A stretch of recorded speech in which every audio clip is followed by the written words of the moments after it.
Isa lang akong basura na nag-ensayo ng 100,000 taon bago nakapag-akyat sa mundo ng mga Diyos. Ngunit sa araw ng aking pag-akyat, nagdulot ito ng kabuluhan sa buong mundo ng mga Diyos. Dahil dito, maraming mga pinakamalakas na mandirigma ang nagmadaling lumabas.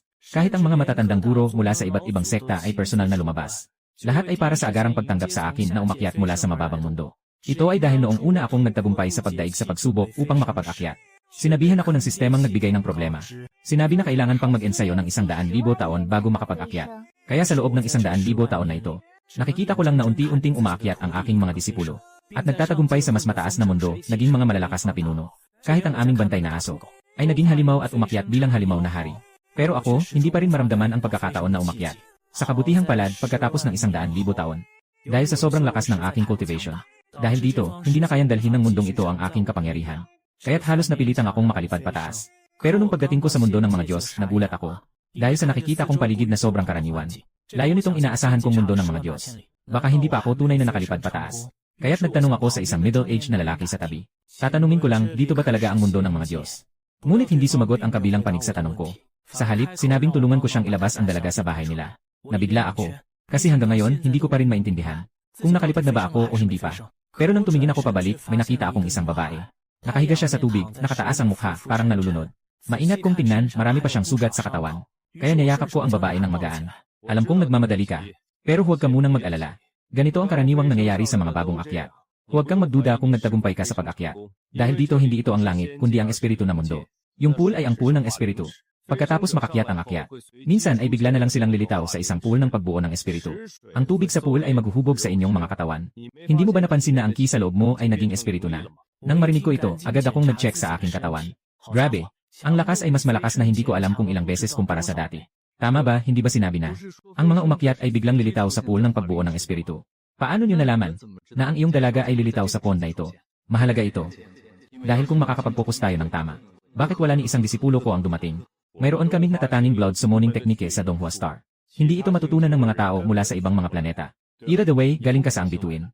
Inutusan pa kami ng aming guro na kunin ang isang tao dito. Hindi ko alam kung anong bituin. Pero sa mainland, tinatawag itong Nine Heavens Mainland. Sa tingin ko, napakalawak ng 9 provinces. Paano naman magiging ganun kaswerte? Nasakto akong makatagpo ng taong hinahanap ng guro. Ako si Xumuxuan. Kung interesado ka, pwedeng kang pumasok sa aming Tiangang Jianzong bilang tagapangasiwa o bilang panauhing ministro, ayos lang din. Anyway, wala namang ibang pupuntahan ngayon. Magandang ideya rin na pumasok sa sekta at maging opisyal. Unang alamin ang kalagayan sa espiritual na mundo. At saka hanapin ang mga disipulo ko. Huwag kang mag-alala, mga kapatid. Kami ang pangulo ng Daro Jianzong, si Xiao Mingyu. Sobrang galing ng talento niya sa espada. Bayad na espada ni Krypton.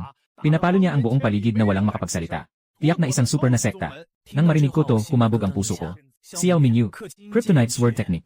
Hindi ba't ito yung sa akin noong 1033 taon na ang nakalipas? Isang maliit na batang babae na medyo magaling sa espada, hindi ba? Kahit itong teknik ng espada ay ako ang gumawa noong mga panahong iyon. Nang bumalik ako sa sekta, nakumpirma ko na. Talagang siya nga ang maliit na batang babae noon. Ito ba ay hindi ko mismo ginawa? Ibinigay ko ito sa kanya bilang proteksyon, ang mahiwagang sandata na paghihiwalay ng mundo. Anong ginagawa mo, bata? Ito ang pinakamahalagang bagay ng punong sekta. Araw-araw ay nandito akong nakatayo at nakatingin ng matagal. Hindi pinapayagan ang mga karaniwang disipulo na humawak. Tumingin ako sa sukat ng paghihiwalay at tumango. Naisip ko ang batang mataba na mahilig sa pakwan noong mga panahong iyon. Ang larawan ng araw-araw na sumusunod sa akin. Tara na, kaibigan. Una, ayusin kita. Hintayin mong magising ang aming dalaga. Dadalhin ko kayong dalawa para makilala ang matandang pinuno. Sumagot ako nang. Tumingin ako sa paligid at nagtanong. Parang wala masyadong mga disipulo sa inyong sekta. Baka minamaliit nyo ang aming Tiangang Sword Sect. Ngayon, lahat ng mga disipulo ay nasa labas naghahanap ng tao. Kaya kaunti lang ang natira. Pati ang punong sekta ay personal na lumabas para maghanap ng tao. Ano ang hinahanap na malaking tao? Walang masama kung sabihin ko sa'yo. Siya ang ascender ng bituin ng asul. Si Gu Changqing. Siya ang guro ng pinuno. Mukhang nakita ni Xiao Mingyu ang pangalan sa talahanayan ng mga umakyat sa langit. Kaya't ipinadala niya ang kanyang disipulo para hanapin siya. Ngunit ang tinutukoy na bituin ng asul ay tiyak na ang Nine Heavens Continent, hindi ba? Samantala, isang magandang anino ang lumipad papunta rito. Bumalik na ang punong guro. Ang nasa harap ay si Yu Fiu, ang malaking nakatatanda ng Tiangang Sword Sect. Noong nagtatag si Xiao Mingyu ng sekta, isa siya sa mga kalahok. Kasabay nito, siya rin ang matalik na kaibigan ni Xiao Mingyu. Narinig ko na kahapon, may isang dalaga sa inyong pamilya ang umakyat na. Maayos ba ang proseso, walang aberya? Nakaabot lang siya sa pagkakastrike ng kidlat at nasugatan ang kanyang meridian. Nabigyan ko na siya ng gamot. Pagkalipas ng ilang oras, magigising na siya. Saan naman galing ang isa pang tao? Hindi siya galing sa bituin ng asul. Pero isipin mo na lang. Napakalaki ng Juzhou. Mahirap talagang makalabas mula sa teritoryo ng Tiangang Sword Sect. Napakababa ng tsansa nito. Talagang naiinggit ako sa inyo, ang Donghua Star ay may blood guiding technique. Sayang, ang mga cultivator mula sa ibang mga bituin ay hindi makapag-aral dahil sa kanilang pisikal na kondisyon at dugo. Narinig ko na ikaw ang nakatalaga sa Hualing Pool ngayon. May isang ascender na dumating. Isa ito na ginamitan ng aming blood guiding technique ng Donghua Star. Tumpak na nailipat ang aking Ginoo. Nagtanong ako sa isa pang tao. Hindi siya galing sa Blue Star. Agad na bumagsak ang mukha ni Xiao Mingyu. Alam ni Xumoksuan na kailangan na niyang umalis. Agad siyang umalis sa malaking bulwagan. Dito niya lang naisip. Hanggang ngayon ay hindi pa niya alam. Ano ang pangalan ng batang iyon na umakyat? Naiwan na lamang sa malaking bulwagan sina Xiao Mingyu at Yu Fiu. Sa totoo lang, hindi taga-bituin si Yu Fiu, kundi siya at si Xiao Mingyu ay galing sa parehong pool ng pagbabagong espiritu. Mingyu, huwag kang masyadong mag-alala. Dahil kung ang guro mo ay umakyat na sa mundo ng mga espiritu, tiyak na magkikita pa kayo. Ngunit kakalabas lang niya sa tunay na Diyos na estado. Paano kung may mangyaring hindi inaasahan? Hindi pwede. Ang laki ng iyong sekta. Siguradong napansin ng lahat ang listahan ng mga umakyat sa langit kahapon. Laging may mga kapatid mong disipulo na makakahanap sa kanya. Sana nga. Sa mga nakaraang araw, patuloy na nagpadala ng mga tao para magbantay sa mga pool ng espiritu sa loob ng teritoryo ng Tiangangzhou. Magpapatuloy ang kanilang pag-inspeksyon. Ang guro ko ay nagdusa sa mundong ito ng 10,000 taon. Ayokong umakyat siya sa langit na nag-iisa pa rin. Tama. Kamakailan, nagpadala muli ng tao ang Kangfeng Pavilion. Tinanggihan ko na. Natatakot ako na baka hindi makatiis ang Sword Emperor at muling maghanap ng gulo. Sa ganitong sitwasyon, mga disipulo ng Tiangangzhou Zong, karamihan ay nagpunta na sa patrol sa Spirit Pool. Kulang ang mga tao sa sect. Emperador ng Espada. Kahit siya, karapat-dapat bang tawaging Zaudi? Isa lang siyang nagdeklara ng sarili niyang pangalan. Pagdating sa Espada, kahit gaano kalaki ang 9 states sa Spirit Realm, hindi kailanman makakahanap ng mas magaling sa akin na master. Naaalala ko noong panahon na ang guro ay basta na lang gumawa ng isang espada na pamamaraan, na sapat na para sa amin na mga estudyante na magmuni-muni ng ilang daang taon. Ang kanyang kaalaman sa espada ay hindi maihahambing sa karaniwang tao tulad namin. Kahit na ikaw ay guro, na bagong nakarating sa tunay na Diyos na antas, gaano kataas ang kanyang talento sa espada? Saan niya alam na ako ay nasa ibabang mundo noong panahong iyon? Matagal ko nang na-maximize ang talento ko sa kendo sa pamamagitan ng pag-sign in. Hindi lang sa kendo, pati sa alchemy, forging, at array techniques, lahat max level na. At sa kasalukuyan, sa labas ng bangin at kawayan, nakahiga ako sa lounge, nakapamaypay, nag-enjoy sa buhay. Sa mababang mundo, nagtagal ako ng 100,000 taon na parang nakakulong sa kulungan. Hindi pa rin ako makalabas. Nakarating na ako dito sa malaking mundo. Maraming magagandang bagay ang naghihintay sa akin upang tuklasin. Siyempre pa, kasama na rin ang mga disipulong personal kong iniaalay noong una. Kapag walang ginagawa, walang magawa. Kaya't muli kong sinimulang pag-aralan ang sistema. Sa ilalim ng mundo, 10,000 taon na ang nakalipas. Noong una, ang sistema ay nagbibigay pa ng mga random na talento kapag nag-sign in. Nagbibigay ng lakas, elixir, at mga magic na gamit. Pero nang naging full level na ang talento ko, maraming mahika na hindi mauubos. Umabot na sa rurok ng pagsubok. Walang ibinibigay ang sistema. Binuksan ko ang sistema para tingnan ang aking antas. Medyo mabilis ah. Parang hindi ko na ito masanay. Ang enerhiya sa loob ko ay tuloy-tuloy na parang power bank. Automatikong nagiging espiritual na lakas pataas. Walang kailangang pagsanay. Bawat araw ay may karagdagang espiritual na lakas sa pag-sign in. Parang hindi nila pinapansin ang daan ng langit. Bakit hindi pa dumarating si Xumoksuan?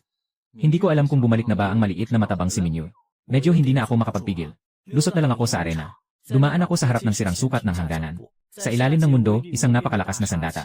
Dito, kahit ang pinakamababang espiritual na kayamanan ay hindi makakatapat. Si Xiao Minyu ay ayaw itong itapon kaya't itinaga niya sa arena. Bago ka, biglang may narinig akong malinaw na boses mula sa likuran. Lumingon ako at nakita ko ang isang napakagandang babae. Nakasuot siya ng magaan na lilang sutla. Sa Tiangang's Sword Sect, tiyak na mataas ang kanyang katayuan. Ngayon lang umakyat. Ikaw yung isa pang tao na sinabi ni Xumoksuan, di ba? Ako si Yu Fiu, ang pinakamatandang nakatatanda ng Tiangang's Sword Sect. Nakamusta po, ginoong nakatatanda? Maaaring hindi ka pasanay dahil kakataas mo lang. Masasanay ka rin sa paglipas ng panahon. Ang aming Tiangangzhou Zong ay hindi nagsasabi na kami lang ang may kontrol sa Yuzhou. Pero kahit sa loob ng libo-libong milya, masasabi namin kami ay may katwiran. Dito ka muna maghintay. Kapag nakasanayan mo na ang mundo ng espiritu at gusto mong umalis, hindi namin pipigilan. Tama nga. Anong pangalan mo? Halos nasabi ko na ang tunay kong pangalan ng mabilis. Pero naisip ko agad na magbago ng salita. King. Nakita ni Yufu na nakatitig ako sa paghahating sukat at pinaalalahanan ako. Ito ang paghahating sukat. Bagamat hindi ito gaanong mahalaga sa espiritual na mundo, napakahalaga nito sa ating sekta. Kahit na ikaw ay isang panauhin, mayroon kang mataas na antas ng kalayaan sa pang-araw-araw na buhay. Ngunit huwag kalimutang huwag itong hawakan ng basta-basta. Yan ang pinakaiingatan ng Panginoon. Nakikita ko siyang seryosong nag-uutos. Sa puso ko, lalo akong nakangiti. Sapagkat ibig sabihin nito, maalala pa rin niya ang nakaraan. Kinabukasan, sa umaga, puno ng tao ang lugar ng pagsasanay. Naupo si Xiao Minyu sa mataas na trono bilang Panginoon. Tinitignan niya ang mga tao sa ibaba. May bahagyang kalungkutan sa kanyang mukha. Nakatanggap na ng balita ang mga disipulo na nagbabantay kagabi. Wala pa rin akong balita. Bagamat may ilang mga umakyat na at nahikayat na bumalik. Bilang mga panauhin, maaari silang umalis anumang oras. Matapos magbigay ng ilang simpleng paliwanag at ipaalam ang kanilang katayuan bilang panauhin, inanunsyo ni Xiao Mingyu ang pagtatapos ng pulong. Pagkatapos, nagbigay siya ng ilang tagubilin kay Yufu at umalis. Ang natitirang mga nakatatandang babae ay mga babaeng tagapagsanay.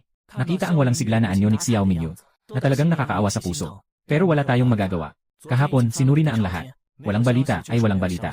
Ang talaan ng mga diyosa ay hindi nagsisinungaling. Kahapon, inangkin ng Tiangang Sword Sect ang lahat ng mga spirit pool sa loob ng teritoryo. Walang natagpo ang tao. Iisa lamang ang ibig sabihin nito. Hindi narito ang aking punto ng paglipad. Nakatayo ako ngayon sa tabi ng arena, nag-isip. Siksu Moksuan ang humila sa akin dito. Kasama niya si Song Qinglan ang dalaga. Nakarecover na ang kanyang mga sugat. Sa halip, ako'y medyo naliligaw ng isip. Nakatitig ako sa mataas na platform sa harap ng arena, nag-isip ng malalim. Yung nakaupo sa mataas na platform na yon. Yung mukha niya halos hindi nagbago sa loob ng 13,000 taon. Pero kung ikukumpara sa masigla at masiglang batang babae bago siya umakyat, mas makikita sa kanyang mga mata ang hindi maipaliwanag na pagod at paghihirap.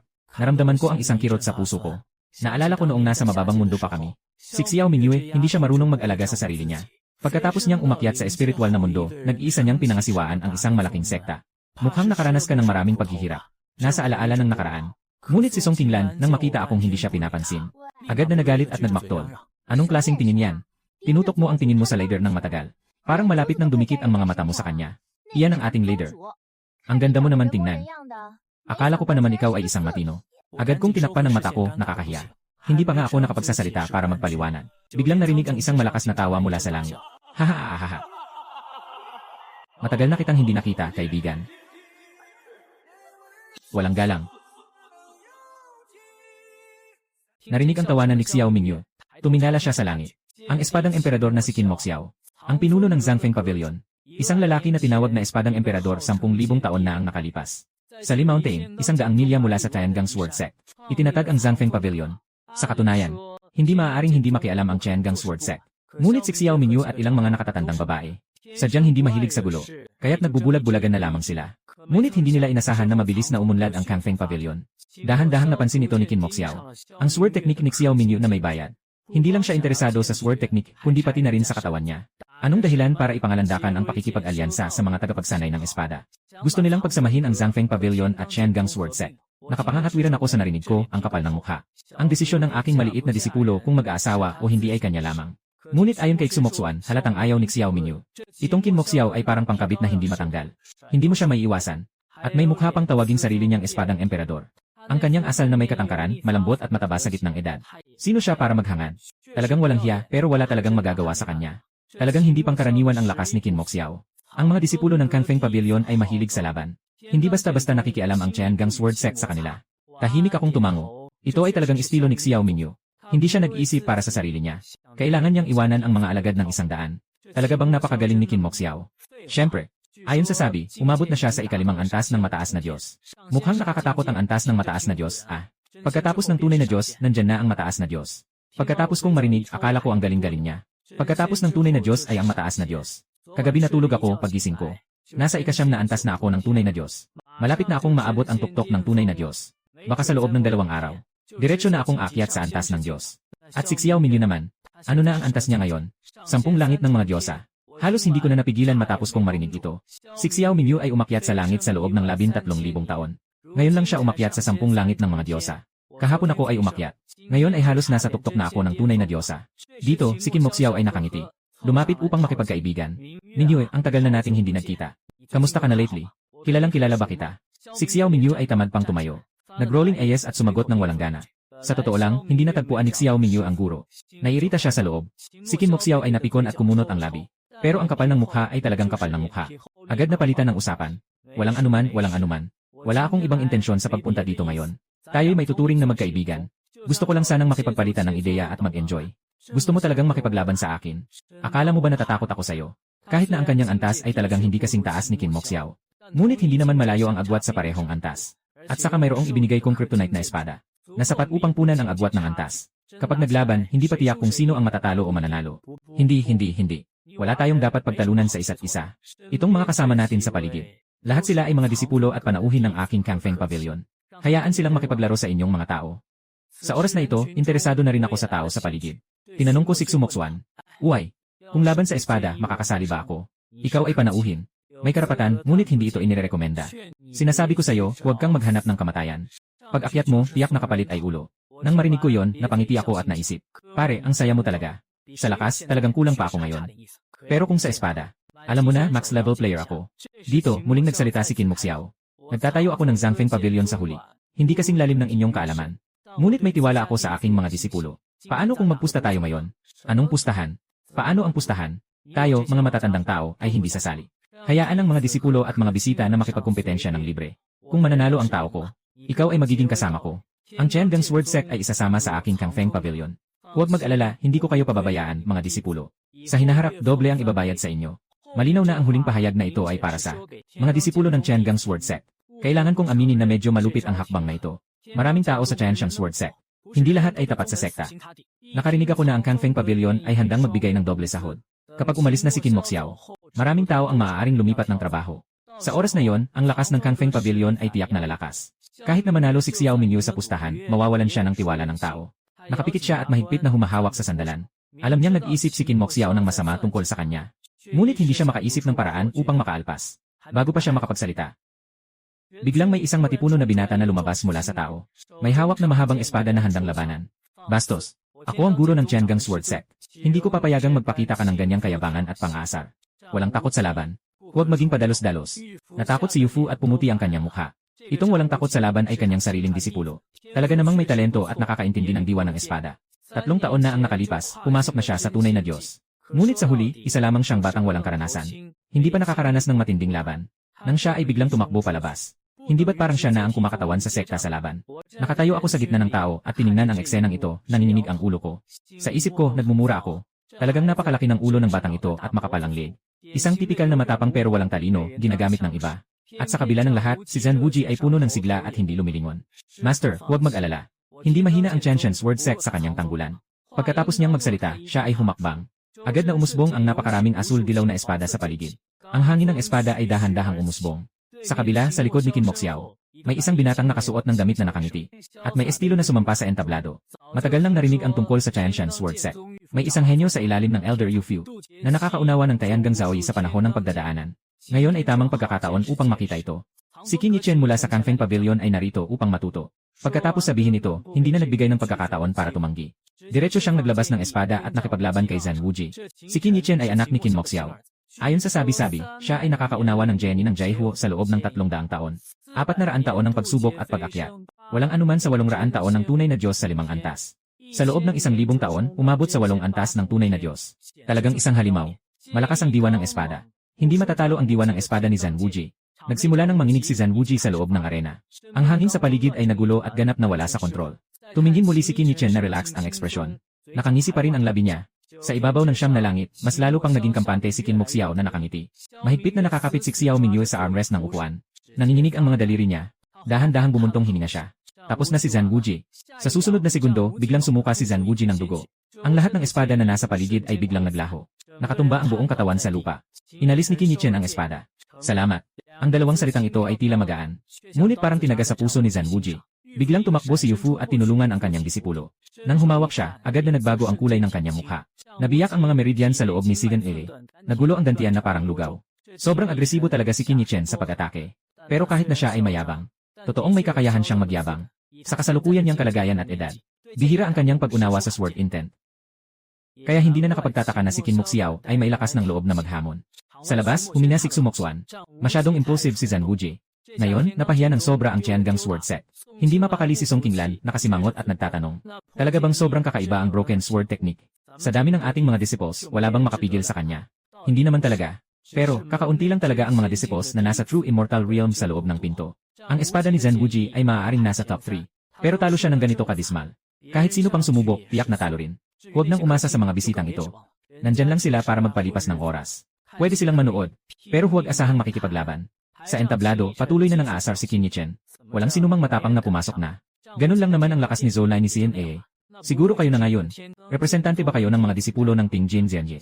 Sino si Xiong Yu at ilang matandang guro? Mukha nilang lahat ay mas nakasimangot. Sa loob ng sekta, may mga disipulo pa rin na mas malakas kay Sidan Oil ni Zolai. Walang sinuman ang may katiyakan laban kay Qin Yichen. Hindi naman pwedeng isa-isa silang ipadala para mawasak, di ba? Si Qin Moxiao ay sumigaw din sa oras na ito. Kung walang gustong makipagdebate, ang ating pustahan ay hindi pa natatapos ang usapan. Nang may isang tinig sa gitna ng tao ang pumutol. Kung ito ay pustahan, ano ang mangyayari kung sabihin mong nanalo ka? Hindi ba yon ay pagiging bastos? Paano kung kayo ang matalo, ano ang sasabihin nyo? Ano ang gagawin nyo? Sa sinabi kong iyon, agad nitong nakuha ang atensyon ng lahat. Isinuot ko ang maskara na kakabili ko lang sa palengke. Pagkatapos ay unti-unti akong lumabas mula sa gitna ng tao. Natakot si Natsu Moksuan at Song Qinglan at sinubukang hilahin ako. Pero huli na ang lahat. Tapos na, tapos na. Parang tinamaan ng asno itong batang ito. Lanlan, tingnan mo. Gusto niyang mamatay. Humigop ako ng malalim na hangin. At naglakad patungo sa gitna ng arena. Nakarinig ako ng tunog ng pagdapo ng hangin mula kay Sumoksuan. Si Song Qinglan ay umiiyak at tinawag akong bumalik. Hindi ako lumingon. Tumingin lang ako sa mayabang na si Qin Yichen. Tinitignan niya ako na parang ako'y patay na. May ngiti siyang puno ng pang-uuyang. Nagsimula ang malalakas na tawanan ng mga disipulo ng Kangfeng Pavilion. Nakatayo ako ng tahimik 3 yarda mula sa kanya. Si Qin Yichen ay nakatingin sa akin na nakatagilid ang ulo. Itinuro niya ang kamay at tinuro. Sa malayo, si Xian Eri na may dugo sa bibig. Ikaw na bagong naiklas na panauhin. Hindi mo ba nakita ang kahinatnan niya? Punong-puno ng kayabangan ang mukha niya. Ako'y hindi nagsalita, bahagyang itinaas lang ang kanang kamay. Nilingon ni Qin Yichen nang nagulat. At saka nagtawanan ng malakas. Natawa siya na hindi pa nga ako naglalabas ng espada. Akala niya ay tatanggapin ko ang kanyang sunog na apoy ng walang laban. Habang nagsasalita siya, biglang sumabog sa paligid niya ang matinding pulang enerhiya ng espada. Biglang tumaas ang temperatura sa buong lugar ng paligsahan. Ang mga nanonood na disipulo ay nagsimulang umatras at nagsigawan. Nararamdaman ko ang malakas na init na bumabato sa akin. Ngunit sa loob ko, wala akong nararamdaman na kahit anong alon. Sa wakas, sa mundong ito, nakakita na ako ng labis sa loob ng 10,000 taon. Nakita ni Qin Yichen na hindi ako gumagalaw. Isang galit na ekspresyon ang lumitaw sa kanyang mukha. Sumigaw siya ng malakas. Ang lakas ng espada ay naging dragon ng apoy na humahampas sa akin. Biglang tumayo si Xiao Mingyu mula sa kanyang upuan. Sumigaw si Yufu sa gulat. Ngunit huli na upang pigilan ito. Si Song Qinglan ay humawak sa kanyang mga mata at hindi makatingin. Nang akala ng lahat na ako'y masusunog na sabo. Dahan-dahan kong itinaas ang aking daliri. Isang walang anyong puwersa ang lumabas mula sa dulo ng aking daliri. Walang anumang talim na inilabas. Wala ring anumang liwanag. Ang napakalakas na dragon ng apoy. Biglang bumagsak sa kalawakan at pumutok. Parang bula na pumutok ng madali. Biglang nanlaki ang mata ni Qin Yichen sa tuwa. Bago pa siya makariyak, yung enerhiya ay pumasok sa kanyang tiyan. May malakas na ingay, siya ay napaatras at napahiga sa lupa. Binaba niya ang ulo at tiningnan ang kanyang tiyan. Punong-puno ng hindi makapaniwalang tingin. Inilabas ko ang kamay ko at bahagyang tiningnan siya. Lahat ay tahimik na parang patay, pagkatapos ay biglang sumabog. May kalabog sa likod ko. Biglang napalingon si Sumoksuan, diretso siyang bumagsak paharap. Nagmadaling niyayakap ni Song Qinglan siya habang sumisigaw.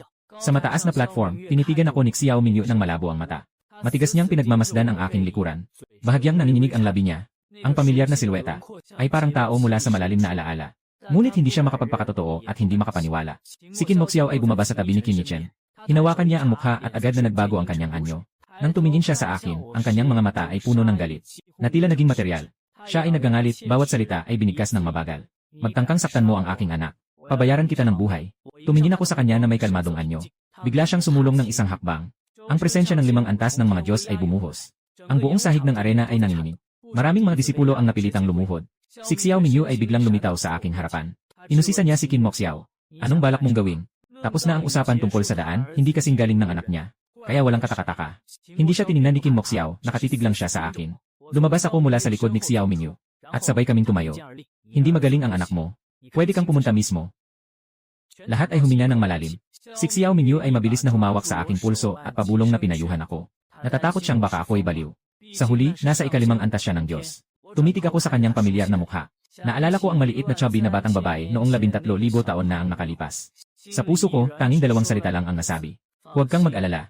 Nagtaka si Xiao Mingyu at bahagyang namula ang kanyang mga mata. Sa sandaling iyon, halos nais na niyang tawagin ang pangalang iyon. Ngunit pinigilan niya ang sarili at nakatitig lang sa akin. Si Qin Moxiao ay labis na nagalit ngunit mumiti. Lumakad siya ng isang hakbang pasulong, ang kanyang aura ng espada ay umaabot sa langit. Sinabi niyang nais niyang maranasan ang mga kasanayan ng isang panauhing guro tulad ko. Binitiwan ko ang kamay ni Xiao Mingyu at naglakad pasulong. Si Song Qinglan sa likod ay umiiyak at tinawag akong salbahe. Hindi niya natapos ang kanyang sasabihin. Nang biglang matumba si Sumoksuan sa lupa dahil sa takot. Ang atmosfera sa arena ng laban ay sobrang tensyonado. Lahat ay humihinga ng mabagal. Na nakatingin sa akin at kay Qin Moxiao na nag-aaway. Sa mga sandaling iyon, may narinig na matandang boses mula sa kalangitan. Isang sinag ng liwanag ang biglang dumating at bumagsak sa gitna ng arena. Isang matandang kusang loob. Kasama niya ang ilang malalakas na hindi matukoy ang lakas. Nagbago ang mukha ni Xiao Mingyu. Isa siyang elder ng Kingswan Immortal Sect. Masayang-masaya si Qin Moxiao at niyayakap ang kanyang kamay. Itong lalaking walang hiya ay nagsira sa dantian ng anak ko. Pakiusap, elder, tulungan niyo kami. Ang matanda ay kumaway at tiningnan ako mula ulo hanggang paa. Ang kanyang mga mata ay kumikislap at parang nag-isip ng kung ano. Pagkaraan ng sandali, dahan-dahang nagsalita ang matanda. Handa ka bang sumali sa Kingswan Immortal Sect? Nang marinig ito, nagkagulo ang buong lugar. Agad na naging maputla ang mukha ni Xiao Mingyu. Si Qin Moxiao ay nanatiling nakatayo, hindi makapaniwala. Ang mga disipulo ng Tiangang Sword Sect ay nagtitinginan, hindi alam ang gagawin. Tahimik akong nanonood sa biglang lumitaw na matanda. Nagmumuni-muni ako sa kanyang balak. Kanina gusto niya akong patayin, ngayon gusto niya akong akitin. Ang pagbabago ay sobrang bilis, lahat ay naguguluhan. Si Song Qinglan ay tumulong kay Xumoksuan na nawalan ng malay. Nakatakip ang bibig. Kahit ang sumigaw ay nakalimutan.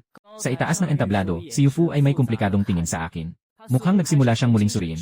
Itong bagong umakyat na bisita. Si Xiao Mingyu ay mahigpit na kumagat sa kanyang labi at ang mga daliri niya ay namumutla. Natatakot siyang umalis ako nang walang paalam. Mas natatakot siyang ako talaga ang kanyang guro. Sa arena ng laban, tahimik na tahimik ang lahat at naghihintay sa aking sagot. Umiti ako ng bahagya at tumingin sa matanda ng Kingswan Xianzong. Ano ang mayroon sa Kingswan Xianzong na dapat kong salihan? Bahagyang nagbago ang itsura ng matanda. Hindi niya inasahan na ganito ko itanong. Si Qin Moxiao ay sumunggab ng pagkakataon at pinuna. Mapagmataas. Ikaw ay bagong akyat lang sa tunay na santinakpan. Makapasok sa Kingswan Immortal Sect. Ay biyayang nakamit sa maraming buhay. Hindi ko siya pinapansin, tinitingnan ko lang ang matandang iyon. Ang matanda ay napaisip sandali. Maaaring ibigay sa iyo ang posisyon ng kanyang tagapaglingkod na elder. Pwedeng pumili ng mga yaman at mga kasanayan. Napakagandang alok na nakakabingi sa tainga. Ang mga disipulo sa paligid ay nakatingin ng may puot. Para bang gustong ipasa sa akin ang kanilang sagot. Nanginig ng bahagya si Xiao Mingyu. Nangumot ang mata sa kawalan ng pag-asa. Tumingin ako sa kanya. Nakasulat sa kanyang mukha ang pag-aalala at pagkabahala. Naramdaman ko ang init sa aking puso at naisip ang dating maliit na matabang bata. Tuwing lumalabas ako mula sa aking pagsasanay, palagi siyang nakatingin sa akin ng may pag-asa. Takot na baka hindi na ako siya gusto. Binalik ko ang aking tingin sa nakatatandang tao ng Kingswan Xianzong. Dahan-dahan kong inalog ang aking ulo at sinabi na hindi ako pupunta. Muling naguluhan ang buong lugar, mas matindi kaysa kanina. Nakatitig si Qin Moxiao na parang naguguluhan. Tinitignan ako na parang isang hangal. Ganap na nagdilim ang mukha ng matanda mula sa Kingswan Xianzong. Alam mo ba ang mga kahihinatnan ng pagtanggi? Isa lamang akong panauhin mula sa Tiangang Jianzong. Kakaakyat ko lang kahapon, ayaw ko pang umalis kahit saan. Matagal na nakatitig sa akin ang matanda. Sa huli, umungol siya at umalis na may galit. Bago umalis, nag-iwan siya ng isang pangungusap. Dahil dito, nagbago ang mukha ni Qin Moxiao. Hindi na pakialam ng Kingswan Xianzong ang tungkol sa Kangfeng Pavilion. Nataranta si Qin Moxiao at agad na sinubukang habulin siya upang maibalik ang sitwasyon. Ngunit siya ay itinulak palayo ng isang tao mula sa likuran ng matanda. Nahulog siya sa lupa at puno ng kawalang pag-asa. Wala nang suporta mula sa Kingswan Xianzong. Hindi na siya makakapagpakabastos sa hinaharap. Tiningnan siya ni Xiao Mingyu ng malamig. Walang kahit kaunting awa sa kanyang mga mata. Nakatayo ako sa aking lugar, pinapanood ang gulo. Lumingon si Qin Moxiao sa akin, may galit sa kanyang mga mata. Ngunit hindi siya naglakas loob na kumilos. Kailangan niyang magitngit at umalis kasama ang kanyang anak. Sumunod sa kanya ang mga disipulo ng Kangfeng Pavilion na may takot. Nakapangit at puno ng alikabok. Sumabog ang malalakas na sigaw ng tuwa sa arena. Ang mga disipulo ng Tiangang Zaozong ay pumapaligid sa akin, nagkukuyakoy. Si Song Qinglan ay sumingit sa tao at tumakbo papunta sa akin. Puno ng luha ang kanyang mga mata at sinuntok ako. Talagang inabot mo ako sa takot. Umiti ako at hindi nagsalita. Tumingala ako sa mataas na plataporma. Si Xiao Mingyu ay nakatitig sa akin ng walang kibo. May luha sa kanyang mga mata at kumikilos ang kanyang mga labi. Sa huli, wala siyang tinanong at lumingon bago umalis. Si Yu Fu ay humabol sa kanya. Naiwan akong nag-iisa sa aking kinatatayuan. Si Xumoksuan ay sa wakas ay nagising. Umakyat siya sa aking mga paa at niyakap ang aking mga binti. Sumisigaw siya ng malakas. Mula ngayon, ikaw na ang kapatid ko. Sinipa siya ni Song Qinglan ng may pagdududa. Tumingin ako sa direksyon kung saan umalis si Xiao Mingyu at sinabi sa isip ko. Huwag kang mag-alala, nandito lang ang guro mo. Nang lumingon ako, napansin kong si Yu Fu ay bumalik na pala. Hindi ko alam kung kailan. Nakatayo siya sa hindi kalayuan, may komplikadong tingin at puno ng pag-usisa. Nagkunwari akong hindi siya nakita at diretsong bumalik sa aking tahanan. Kinabukasan, muling naging masigla ang arena ng laban. Dinala ni Qin Moxiao ang tatlong matatandang siyan na nasa ikapitong antas. Muli silang bumaba. Ipinahayag niya na sa araw na ito, opisyal na siyang magtatalo, walang takas. Nakatayo si Xiao Mingyu sa upuan ng pinuno, nakakunot ang noo. Nakatayo si Yu Fu sa kanyang tabi, puno ng pag-aalala ang kanyang mukha. Nang sumiksik ako sa tao, lumapit si Xumoksuan at bumulong. Sabi niya na si Qin Moxiao ay may paghahanda ngayong pagkakataon. Yung tatlo ay mga eksperto. Ngumiti ako bilang pagtanggap na naiintindihan ko. Bumukas si Qin Moxiao at ang kanyang boses ay umalingaw-ngaw sa buong lugar ng paligsahan. Kahapon sa pagtatalo sa daan, ang aking anak ay hindi kasing husay ng iba. Tinatanggap ko ang pagkatalo. Ngunit ngayon, ako mismo ang magpapakita ng aking kakayahan sa espada ng Tiangang Sword Sect. Ang mga natalo ay umalis sa Yezhou. Ito ay direktang nakataya ang pundasyon ng sekta. Nagdulot ito ng kaguluhan sa buong lugar. Tahimik si Xiao Mingyu. Hindi siya natatakot kay Qin Moxiao. Ngunit natatakot siya na madamay ang mga disipulo sa loob ng sekta. Nakita ni Qin Moxiao ito at tumawa ng malakas na puno ng pang-asa. Mga walang silbi ng Tiangang Sword Sect. Hindi ba't ikaw ay nakatago lamang sa likod ng mga babae? Yung mapagmataas na bisita kahapon. Bakit ngayon ay parang pagong na nagkukubli? Hindi nakatiis si Yu Fu at tumayo, malamig na tinitingnan siya. Si Qin Moxiao ay sumulyap sa kanya na puno ng pagdududa. Sinabi niyang hindi sapat si Yu Fu, ako ang hinahanap niya. Lahat ng tingin ay sabay-sabay na tumingin sa akin. Hinaplos ko ang aking maskara at dahan-dahang lumabas mula sa grupo. Sinubukan ni Xiao Mingyu na pigilan ako at umiling siya. Tumayo ako 3 hakbang mula kay Qin Moxiao. Tinitignan niya ako mula ulo hanggang paa, puno ng puot ang kanyang mga mata. Kahapon pinatawad kita. Ngunit ngayon wala ka ng swerte. Walang paligoy-ligoy. Ano ang gusto mong pag-usapan? Walang silbi ang pagtatalo. Makikita ang katotohanan sa kamay. Gusto niyang makipagtagisan sa akin. Sino ang unang umatras, siya ang matatalo. Tumango ako at sinabi kong okay. Humakbang paatras si Qin Moxiao. Sumabog ang pulang espada sa kanyang paligid. Mas malakas ito kaysa kahapon ng hindi mabilang na beses. Ang buong arena ay naging pulang-pula. Parang nahulog sa pugon. Ang mga nakamasid ay unti-unting umatras. Ang init ng araw ay nakakasunog ng balat. Umakyat si Xiao Mingyu upang pigilan ngunit hinawakan siya ni Yu Fu. Subukan mo siya. Sa tingin ko hindi siya ordinaryo. Tahimik akong nakatayo sa lugar. Damang-dama ko ang sumisikat na init. Nang makita ni Qin Moxiao na hindi ako kumikibo, bumaba ang kanyang mukha ng matindi. Sumigaw siya ng malakas, buong lakas na pinakawalan ang kanyang espada ng apoy.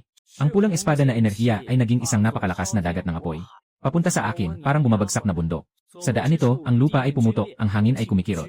Pero hindi ako kumilos, dahan-dahang ipinikit ang mata. Sa isipan ko, lumilitaw. Ang mga alaala ng 10,000 taon sa ilalim ng mundo. Yung mga aral sa espada na nakuha ko sa mga taon na yon. Dumaan. Binuksan ko ang aking mga mata at dahan-dahang itinaas ang kanang kamay. Sa isang iglap, nagbago ang kulay ng mundo at ang hangin ay nag-umapaw.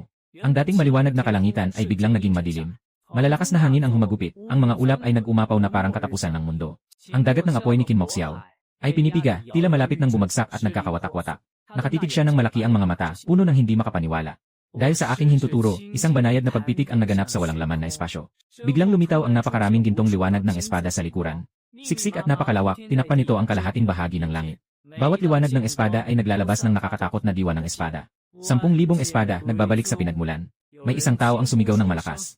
Ang mukha ni Qin Moxiao ay naging maputla at ang kanyang katawan ay nagsimulang nanginginig ng labis. Ang kanyang diwa ng apoy ng pagsubok ay nasa harap ng liwanag ng espada na ito. Parang alitap-tap kumpara sa maliwanag na buwan. Bahagyang pinindot ng daliri ko si Qin Moxiao. Ang liwanag mula sa langit ay sabay-sabay na nakatutok sa kanya, handang sumabog.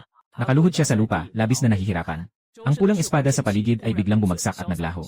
Isang bugso ng dugo ang sumabog at tinablan ang lupa sa harap niya. Ang buong lugar ay tahimik na parang kamatayan, maririnig ang pagbagsak ng karayom. Pagkatapos ay sumabog ang malalakas na sigaw at usapan. Diyos ko! Ano itong estilo ng espada? Sobrang nakakatakot. Ganap na pinapabagsak ang apoy ng espada ni Qin Moxiao. Si Qin Moxiao ay nakadapa sa lupa, nanginginig na parang dahon. Tumingala siya sa akin, puno ng takot at hindi pagkakasundo ang kanyang mga mata. Impossible. Tiyak na imposibleng mangyari. Isa ka lang bagong naging tunay na immortal. Paano ka magkakaroon ng ganitong nakakatakot na kakayahan sa landas ng espada? Binawi ko ang kamay ko, unti-unting naglaho ang liwanag ng mga espada. Tinitigan ko siya ng malamig, walang anumang emosyon sa puso ko. Muling bumuga ng sariwang dugo si Qin Moxiao, namumutla ang mukha. Yung 3 matatanda sa likod niya, nagkatinginan, hindi makalapit. Nagpumilit bumangon si Qin Moxiao, matalim akong tinitigan. Sino ka ba talaga? Wala akong sinagot, basta't lumingon ako at naglakad pabalik. Nang dumaan ako sa tabi ni Yu Fu, napansin kong nagbago na ang tingin niya sa akin. Mula sa pagiging nag-aalinlangan, naging kuryoso at pagkatapos ay naging paghanga. Kinagat niya ang kanyang labi, ang kanyang tingin ay malabo at tila nag-atubili. Si Song Qinglan ay sumiksik at bumulong sa aking tainga. King, ikaw ba ay gumagamit ng chip? Sobrang labis naman. Yun na ang Diyos na nasa ikalimang antas. Isang sampal ko lang, natanggal na ang ulo niya. Huwag kang mag-isip ng kung ano-ano. Si Sumuksuan ay muling tumakbo at niyakap ang aking binti habang umiiyak. Kapatid, magiging yun na ako mula ngayon. Isang sipa ko siya itinaboy, umalis ka. Nakatayo si Xiao Mingyu sa mataas na platform, nakatitig sa akin ng nakanganga. May luha sa kanyang mga mata, nanginginig ang labi ng matindi. Yung likod, yung galaw, yung itsura niya. Sobrang kamukha niya, sobra, parang taong nasa alaala ko. Pero hindi pa rin siya makapagsabi, 1,000 taon ang lumipas, sobra na ang tagal. Sobra na para hindi siya makapaniwala na talagang ang lalabas ang guru. Tumingin ako sa kanya, masakit sa puso ko. Yung pamilyar na mukha, puno ng pakikibaka at pag-asa. Ngunit pinigilan ko pa ring magsalita, hindi ito ang tamang oras. Si Qin Moxiao ay tinutulungan ng 3 matatandang lalaki, na nahihirapang umalis. Bago siya umalis, tumingin siya sa akin na puno ng puot. Alam kong hindi pa tapos ang bagay na ito, pero wala akong pakialam. Sa arena ng laban, ang mga sigaw ng tao ay umuusbong sa langit. Ang mga disipulo ng tiyangang sword sect ay nakapaligid sa akin na para bang ako'y isang halimaw. Si Yu Fu ay sumingit sa tao at lumapit sa akin. Nakapula ang mukha niya, kumikislap ang mga mata, gustong magsalita pero hindi makapagsalita. Sa huli, isang salita lang ang nasabi. Kain tayo mamaya ng alak. Napatigil ako sandali, ano bang nangyayari sa batang ito? Si Song Qinglan ay nakatingin ng may inis, puno ng pagtanggi. Si Sumuksuan ay niyayakap ang aking mga binti. Kuya, isama mo na ako. Kaya tinadyakan ko siya. Si Yu Fu ay ngumiti at ang kanyang mga mata ay kumikislap na puno ng alindog. Sabi niya ngayong gabi siya mismo ang magluluto. Hindi ko pa nasasagot, si Song Qinglan ay sumagot na para sa akin. Si Yu Fu ay sumulyap sa kanya at sinabi na hindi siya inanyayahan. Si Song Qinglan ay nag-freeze sa lugar, ang mukha ay puno ng kawalang pag-asa. Hinila ako ni Yu Fu papunta sa kanyang tahanan. Mula sa likuran, narinig ko ang pag-iyak ni Song Qinglan. At ang pang-aasar ni Xumoksuan. Lumubog ang araw sa kanluran. Ang buong sekta ay nababalutan ng gintong liwanag. Tinitignan ko ang babaeng nasa tabi ko na may pulang pisngi. Nagmumuni-muni ako kung ano ang balak niya. Biglang huminto si Yufu at humarap sa akin. King, alam mo ba na naalala mo ako ng isang tao? Tinaasan ko ang kilay ko bilang tanda ng pagdududa. Guro ng Panginoon. Bigla akong kinabahan ngunit hindi ito nakita sa aking mukha. Dahil tanging ang taong iyon lamang ang makakapagturo kay Minyu. At mayroon din ganitong nakakatakot na talento sa espada. Sobra ka namang mag-isip. Sana nga ay sobra lang ang iniisip ko. Ngunit malinaw na sinasabi ng kanyang mga mata na may nahulaan siya. Nagsisisi ako sa loob ko. Masyadong matalino ang batang ito, hindi madaling lokohin. Pagdating ko sa kanyang tahanan, isang maganda at tahimik na maliit na hardin. Pinapaghintay niya ako sa hardin. Tapos siya na ang pumasok sa kusina at nag-ayos. Nakahiga ako sa silyang kawayan, pinagmamasdan ang paglubog ng araw. Binuksan ko ang sistema upang tingnan ang mga natamo ko ngayon. Ding! Binabati ang host sa pagtapos ng pagpapakita ng kayabangan. Nakatanggap ng karagdagang kasanayan. Isang mainit na agos ang pumasok sa aking katawan at agad na lumuwag ang antas. Nasa rurok ng tunay na Diyos, isang hakbang na lang at magiging mataas na Diyos na ako. Ngumiti ako, mukhang maaasahan ang sistemang ito. Nang lumabas si Yufu na may dalang pagkain at inumin. Tapos na akong makapagpabago. Umupo siya sa tapat ko at nagbuhos ng 2 baso ng alak. Sa ilalim ng liwanag ng buwan, lalo siyang maganda, may bahagyang pamumula sa kanyang mukha. Matagal niya akong tinitigan, tapos biglang nagsalita. King, may hinahanap ka ba? Ibinaba ko ang baso at tumingin sa kanya. Kahapon, tulala kang nakatingin sa pinuno. Ngayon, nakatitig ka na naman sa kanyang likuran. Ang hinahanap mo ba ay may kinalaman kay pinuno? Tahimik ako ng ilang segundo. Ngunit hindi ko maaring sabihin ngayon. CJ, hihintayin kita na makapagsalita. Ngunit Kinghe, alam mo ba? Si Minyu ay naghirap ng maraming taon. Nag-isa siyang humahawak sa sekta at kailangan pang maghanap ng guro. Tuwing may balita tungkol sa listahan ng mga Diyos, lagi siyang pumupunta mismo para tiyakin. Sa loob ng 3,300 taon, hindi siya sumuko kailanman. Bahagyang humigpit ang hawak ko sa baso ng alak. Naramdaman ko ang kirot at pagkakonsensya sa puso ko. Talagang lumaki na ang batang mataba noon. Ang dami niyang tiniis na hirap. Hindi ko alam kung sino ka. Pero kung siya talaga ang tao, mangyaring makilala mo siya ng maaga. Sobrang pagod na siya at kailangan ng sandalan. Tahimik akong nag-isip ng matagal at sumagot ng, umiti si Yufu, may luha sa kanyang mga mata. Hindi na maaga, umuwi ka na. Tumango ako at umalis sa maliit na bakuran papasok sa dilim ng gabi. Habang naglalakad sa ilalim ng liwanag ng buwan, hindi ako mapakali sa aking isipan. May narinig akong boses ni Yufu na humahaplos. Kinghe, kahit sino ka man, naghihintay ako sa'yo. Huminto ako saglit at nagpatuloy na hindi lumingon. Pagbalik sa tahanan, si Song Qinglan ay nakadapa sa pintuan, nagdrawing ng bilog. Tumingin siya sa akin na may lungkot. Kinghe, mas pinapahalagahan mo ang pag-ibig kaysa sa pagkakaibigan. Pinukpok ko siya sa ulo at sinabing umuwi na at matulog. Hinawakan niya ang ulo niya at tumakbo, habang pabalik tinitigan pa ako. Nakahiga ako sa kama, nakatitig sa kisame, nag-isip. Si Xiao Minyu, Yufu, Song Qinglan at ang mga disipulo nila. Lalong naging mas interesante ang espiritual na mundo. Kinabukasan, maaga sa umaga, muling narinig ang ingay sa palihan. Pumasok si Xumoksuan ng mabilis, maputla ang mukha, pawis na pawis. Hindi maganda ang nangyari. Dumating ang mga tao mula sa Kingsuan Immortal Sect. Ngayon ay pumarito sila para magtanong at magparusa. Kakatulog ko lang sa bambuo na upuan. Biglang pumasok si Xumoksuan ng magulo. Maputla ang mukha niya at pawis na pawis. Dumating ang mga tao mula sa Kingsuan Immortal Sect. Yung elder na nakasuot ng gintong balabal kahapon. Hindi ito basta-basta dumaan lang. At diretsong pumunta sa Tayangang Giant Zong. Kasunod ang 18 puting damit na espada. Dahan-dahan akong umupo mula sa silyang kawayan. At sabay na nag-una. Nag-aalala si Xumoksuan at nagtanong kung ano ang dapat gawin. Ano pa nga ba? Kailangan lang silang salubungin. Pumasok si Song Qinglan mula sa labas. Ang kanyang maliit na mukha ay maputla at walang dugo. Hinila niya ang aking manggas. Kinghe, huwag kang pupunta. Sobrang nakakatakot ang mga taong iyon. Pinisil ko ang kanyang ulo. Mas magiging magulo kung hindi tayo pupunta. 3 tao ang dahan-dahang naglakad patungo sa arena. Mula sa malayo, nakita ang isang malaking espiritual na bangka na nakasuspinde sa langit. Ang buong katawan ay may gintong kulay na naglalabas ng nakakatakot na presensya.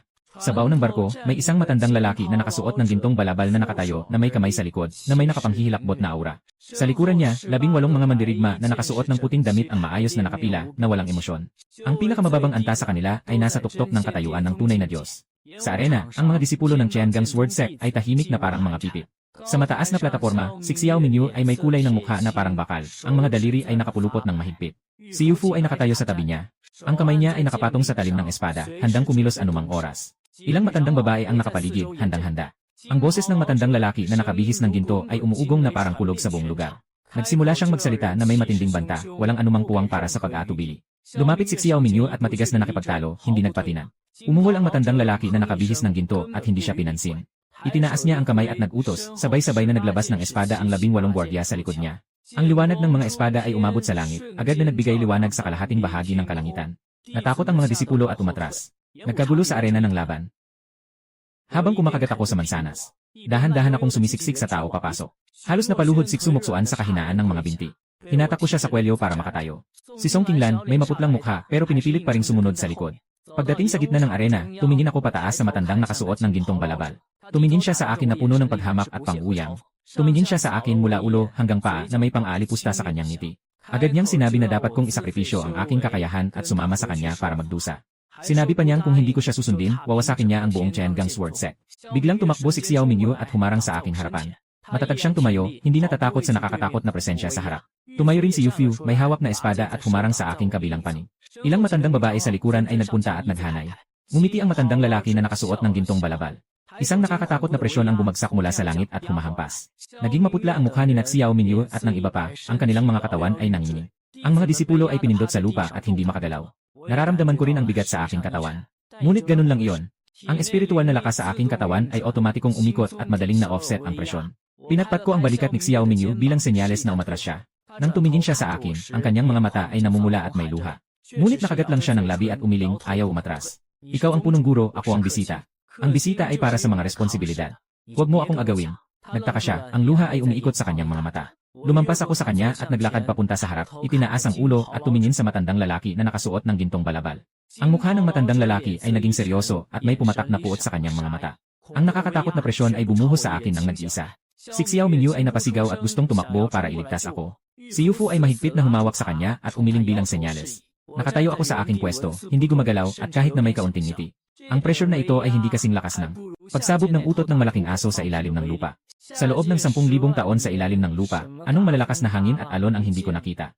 Nakita ng matandang lalaki na nakasuot ng gintong balabal na wala akong reaksyon at ang kanyang mukha ay sa wakas ay nagbago. Nakatitig siya sa akin na may malalaking mata, puno ng hindi makapaniwalang ekspresyon. Impossible. Ano ba talaga ang kalagayan mo? Kagagaling lang natin sa pag-akyat sa tunay na santong ikasyam na langit, may problema ba? Impossible. Hindi kayang tiisin ng tunay na santo ang aking kapangyarihan. Ayoko nang makipag-usap pa sa kanya, bahala na. Isang hindi nakikitang alon ang kumalat mula sa palad ko. Ang buong lupa ng Tiangang Sword Sect ay bahagyang nanginig. Biglang lumiwanag ang ginto at nagniningning na liwanag mula sa lahat ng direksyon. Mga simbolo mula sa ilalim ng lupa ang lumitaw at nag-ugnay-ugnay. Isang malaking liwanag ang agad na bumalot sa buong sekta. Nagbago ang mukha ng matandang nakasuot ng ginto at sumigaw ng proteksyon ng sekta. Nakatayo siya sa kanyang lugar, puno ng pagkabigla sa kanyang mga mata. Patuloy pa rin siyang sumisigaw. Impossible. Tiyak na imposible. Ang malaking aray para sa pagprotekta sa templo ay nangangailangan ng ilang buwan na paghahanda at walang katapusang yaman. Kayo sa espiritual na mundo ay masyadong mahina. Sa mababang mundo, 10,000 taon na ang nakalipas, puno na ang talent ko sa aray magic. Kahit anong klase ng aray, kaya kong mag-set up ng 7 o 8 sabay-sabay. Ang matandang nakasuot ng gintong balabal ay hindi naniniwala, pinapadala niya ang isang espada na tagapagbantay upang subukan. Ang espada ay pinutol ang ilaw na baluti at agad na napalipad palabas. Umiwas ng dugo sa bibig, nahulog sa lupa, hindi makakabangon. Lahat ng tao ay nagulat, lahat ay labis na nagulat. Si Xiao Mingyu ay nakabuka ang bibig at tinitingnan ako na parang ako ay isang halimaw. Si Yu Fu ay may kumikislap na mga mata at bumubulong, hindi ko alam kung ano ang sinasabi. Biglang lumuhod si Sumoksoan sa lupa at niyayakap ang aking mga binti. Umiiyak siya at humihingi ng tawad, sinasabing dati ay wala siyang mata para makita. Si Song Qinglan sa tabi ay sinipa siya, puno ng pagduduwal sa mukha. Hindi ko pinansin ang dalawang ito at tumingin sa matandang nakasuot ng gintong balabal.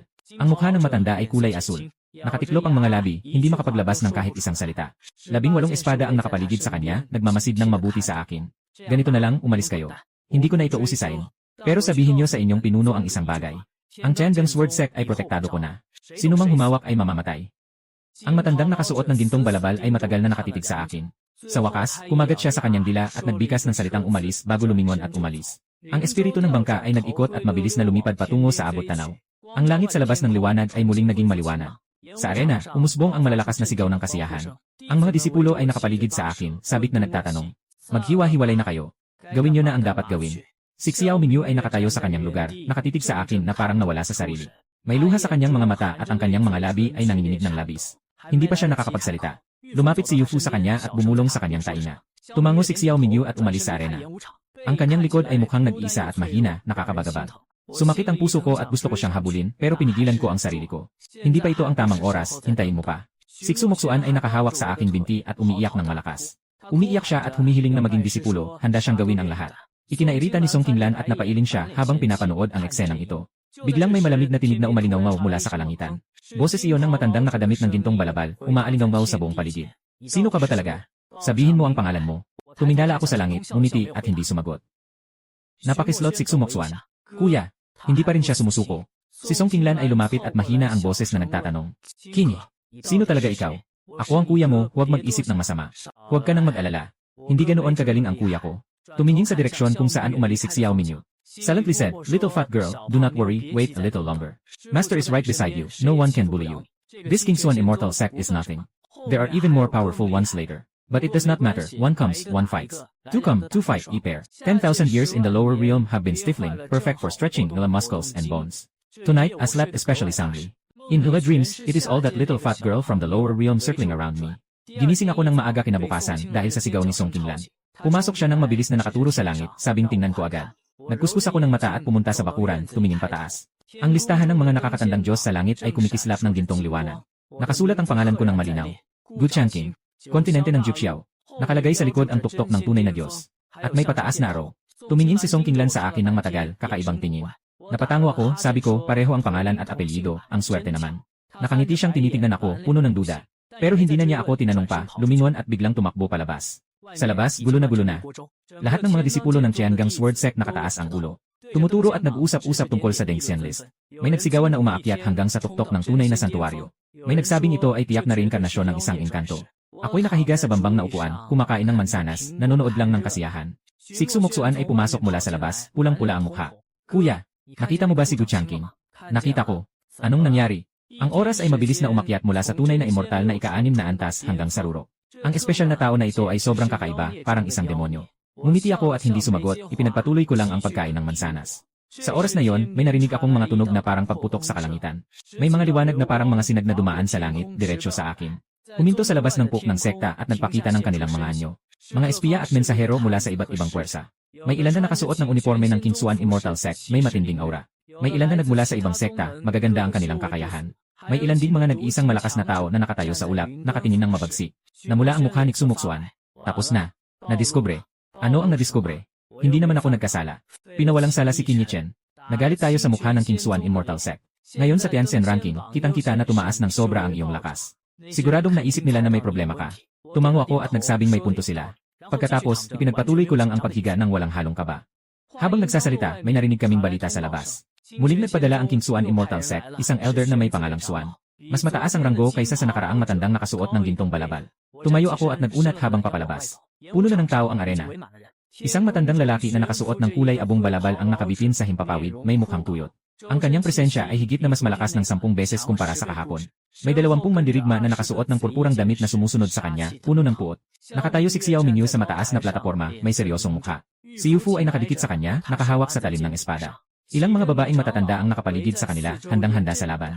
Ang matandang lalaki na nakasuot ng abuhing balabal ay humiling ng paliwanag mula sa akin. Ang boses niya ay matinis at parang nabasag na gong, hindi kaaya-aya pakinggan. Si Xiao Mingyu ay umusad ng isang hakbang, gustong magsalita. Pinatukso ko siya sa balikat, ipinaalam na mag-back off siya. Lumakad ako sa gitna ng arena at tumingin pataas sa matandang lalaki na nakasuot ng abuhing balabal. Binaba niya ang ulo, sinisiyasat ako, ang mata niya ay naglalaro at hindi matiyak. Sinusuri niya ako ng ilang ulit, gusto niyang malaman ang aking tunay na kalagayan. Ikaw ba yung Gu Changqing sa listahan ng mga immortal? Maraming tao ang may parehong pangalan at apelyido sa mundo. Tumawa siya ng malamig, hindi siya naniniwala. Isang araw na pag-akyat sa tuktok ng tunay na Diyos, wala pang nakagawa nito sa nakaraan. O may dalang mahalagang kayamanan, o nag-aral ng masamang sining. Kailangan mong bumalik sa akin ngayon para sa investigasyon. Ano kung hindi ako pupunta? Itinaas niya ang kamay at sabay-sabay na naglabas ng espada ang 20 nakaputing mandirigma. Ang liwanag ng espada ay umabot sa langit at tinanglawan ang kalahating bahagi ng kalangitan ng kulay ube. Nakakatakot na diwa ang bumabalot sa buong Tianxiang Zhaozong. Ang mga disipulo ay nahihirapang huminga. Nakatayo ako sa aking pwesto, nararamdaman ang diwang ito ng espada. Tahimik kong tinataya kung anong antas ito. Ang konklusyon ay hindi kasing galing ng inaalagaan kong kuliglig sa ibaba. Nang makita ng matandang nakaputi na hindi ako gumagalaw, nagbago ang kanyang mukha. Sa mga sandaling ito, muling nagkaroon ng kaguluhan sa kalangitan. Isang gintong liwanag ang mabilis na lumipad papalapit, nakakagulat ang bilis. Sa isang kisap mata, nandyan na tayo sa ibabaw ng arena. Ang dumating ay isang kalalakihang nakasuot ng gintong balabal, may seryosong mukha. Ang kanyang presensya ay mas malakas kaysa sa matandang nakasuot ng abuhing balabal. Nagbago ang kulay ng mukha ng matandang nakasuot ng abuhing balabal at yumuko bilang paggalang.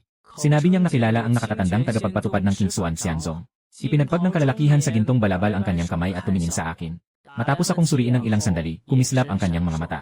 Lumiko siya at bumulong sa matandang nakasuot ng abuhing balabal. Nagbago ang kulay ng mukha ng matandang nakasuot ng gray na balabal, sa huli ay napailing. Tumalikod ang nakasuot ng gintong balabal na nasa gitnang edad at tumingin sa akin, nagsalita. Hindi muna namin sisiyasatin ngayon. Pero sisiguraduhin naming malalaman ang katotohanan tungkol sa iyo. Matapos magsalita, sila ay umalis kasama ang lahat. Mabilis silang dumating, mabilis din silang umalis. Iniwan ako na naguguluhan. Para silang nagpi-play ng role ko. Nagsimula ang usapan sa arena, puno ng mga opinyon. Nakatayo si Xiao Mingyu sa kanyang pwesto, nakatitig sa akin. May luha sa kanyang mga mata at nanginginig ang kanyang mga labi. Ang pangalang Gu Changqing sa talahanayan ng mga Diyos ay sumasakit sa puso. 3,000 taon siyang naghintay, masyadong mahaba. Ngunit ang taong ito na tinatawag na King He, siya ba yon? Hindi siya makapagtanong at hindi makapagpatunay, natatakot sa walang saysay na pag-asa. Lumapit si Yufu sa kanya at dahan-dahang hinawakan ang kanyang kamay. Nahulog na ang luha ni Xiao Mingyu. Nakatayo ako sa malayo, pinapanood ang eksenang ito at sumakit ang puso ko. Ngunit pinigilan ko pa ring lumapit. Lumapit si Song Qinglan at bumulong. Ikaw si Gu Changqing, di ba? Pinaglaruan ko ang kanyang ulo at hindi nagsalita. Muling lumapit si Sumuksuan at niyakap ang aking binti, ngunit pinadyakan ko siya. Sa mga sandaling iyon, muling may lumipad na liwanag sa kalangitan. Nakatayo sa gilid ng arena ang isang babae na nakasuot ng itim. Matangkad siya, may malamig na anyo at may malamig na aura. Diretso siyang lumapit sa akin na puno ng pagsusuri sa kanyang mga mata. Ako ay isang nakatatandang tao mula sa Piao Miao Xiangong. Inatasan akong dalhin ka sa Panginoon ng palasyo. Sa pagbanggit ng Piao Miao Xiangong, lahat ay humingal ng malamig. Ito ang pinakamataas na puwersa sa espiritual na mundo, mas malakas pa kaysa sa King Xuan Xianzong. Sabi niya, sinabi ng Panginoon ng palasyo na may amoy ako ng isang matandang kaibigan. Naramdaman kong kabog sa dibdib, baka naman muli na namang estudyante. Sa ilalim ng mundo, 10,000 taon, hindi mabilang ang mga estudyante. Nilingon ko at sinabing wala akong oras ngayon. Ang babae na nakasuot ng itim ay nagbuntong hininga, matagal na nakatitig sa akin. Sa huli, nag-iwan siya ng isang salita at iniwan na ako. Ang mistikal na templo ay naghihintay sa iyo. Pagkatapos ng 3 araw, ikaw ang magpapasya. Matapos sabihin yon, naglaho siya na parang liwanag sa kalangitan. Muling nag-alboroto ang arena ng digmaan. Tila tumitingin ang mga disipulo sa akin na parang ako'y halimaw. Pumunta ang King Xuan Xianzong at ang Piao Miao Xiangong. Sino ba talaga ang taong ito? Nagunat ako at naglakad pabalik. Sumunod sa akin sina Song Qinglan at Sumuksuan. Lumalawak na ang mga taong naiinis sa iyo. Kapag may dumating na sundalo, may hadlang na darating. Kapag may tubig, may lupa na tatakip. Nakatayo ako sa pintuan ng bakuran sa gabi. Tumingala ako sa kalangitan, ang talaan ng mga Diyos ay patuloy na kumikislap. Ang 3 salitang Gu Changqing ay kumikislap ng gintong liwanag. Napabuntong hininga ako, hindi na ito maitatago. Sa mga sandaling iyon, isang banayad na hangin ang humaplos. Sa sulok ng bakuran, may isang anino na lumitaw ng tahimik. Isang matandang lalaking may puting buhok, mukhang matanda at may matalas na tingin. Tinutok niya ang kanyang tingin sa akin ng matagal, puno ng pananabik ang kanyang mga mata. Mainat kong tinignan hanggang sa makilala ko siya. Ito pala yung malaking aso sa pintuan sa ilalim. Hindi ko akalain na nakapag-anyong tao na siya at naging hari ng mga dyablo. Dumating siya sa gabi mula sa mundo ng mga dyablo. Dahil lang sa nakita niya ang pangalan sa listahan ng mga nakakatanggap ng immortalidad. Ang pamilyar na pakiramdam ay nag-udyok sa kanya na tumawid ng milyong-milyong milya magdamag. Nang nakatayo siya sa harap ko, ang kanyang mukha na tila matanda ay may ngiti. Sa sandaling nakilala ko siya, isang mainit na pakiramdam ang bumalot sa akin. Sa ilalim ng mundo, 10,000 taon na ang nakalipas, kahit ang mga aso ay nag-akyat at naging mga demonyo. Tinignan niya ako. Nagbago ang kanyang aura. Marami, ngunit hindi nagbago ang kanyang espada. Kumusta ang mga disipulo sa espiritual na mundo? Lahat ay mabuti. Lahat sila ay naging mga makapangyarihang tao. Sa buong espiritual na mundo, ang Yuzo ay may kanilang kapangyarihan. Matagal na tayong naghahanap sa iyo, 5,000 taon na. Pero hanggang ngayon, walang balita. Tuwing may balita sa listahan ng mga Diyos, nagpapadala sila ng tao para mag-imbestiga. Pero palagi silang nabibigo hanggang ngayon. Huwag munang guluhin ang mga disipulo. May iba pa akong kailangang ayusin.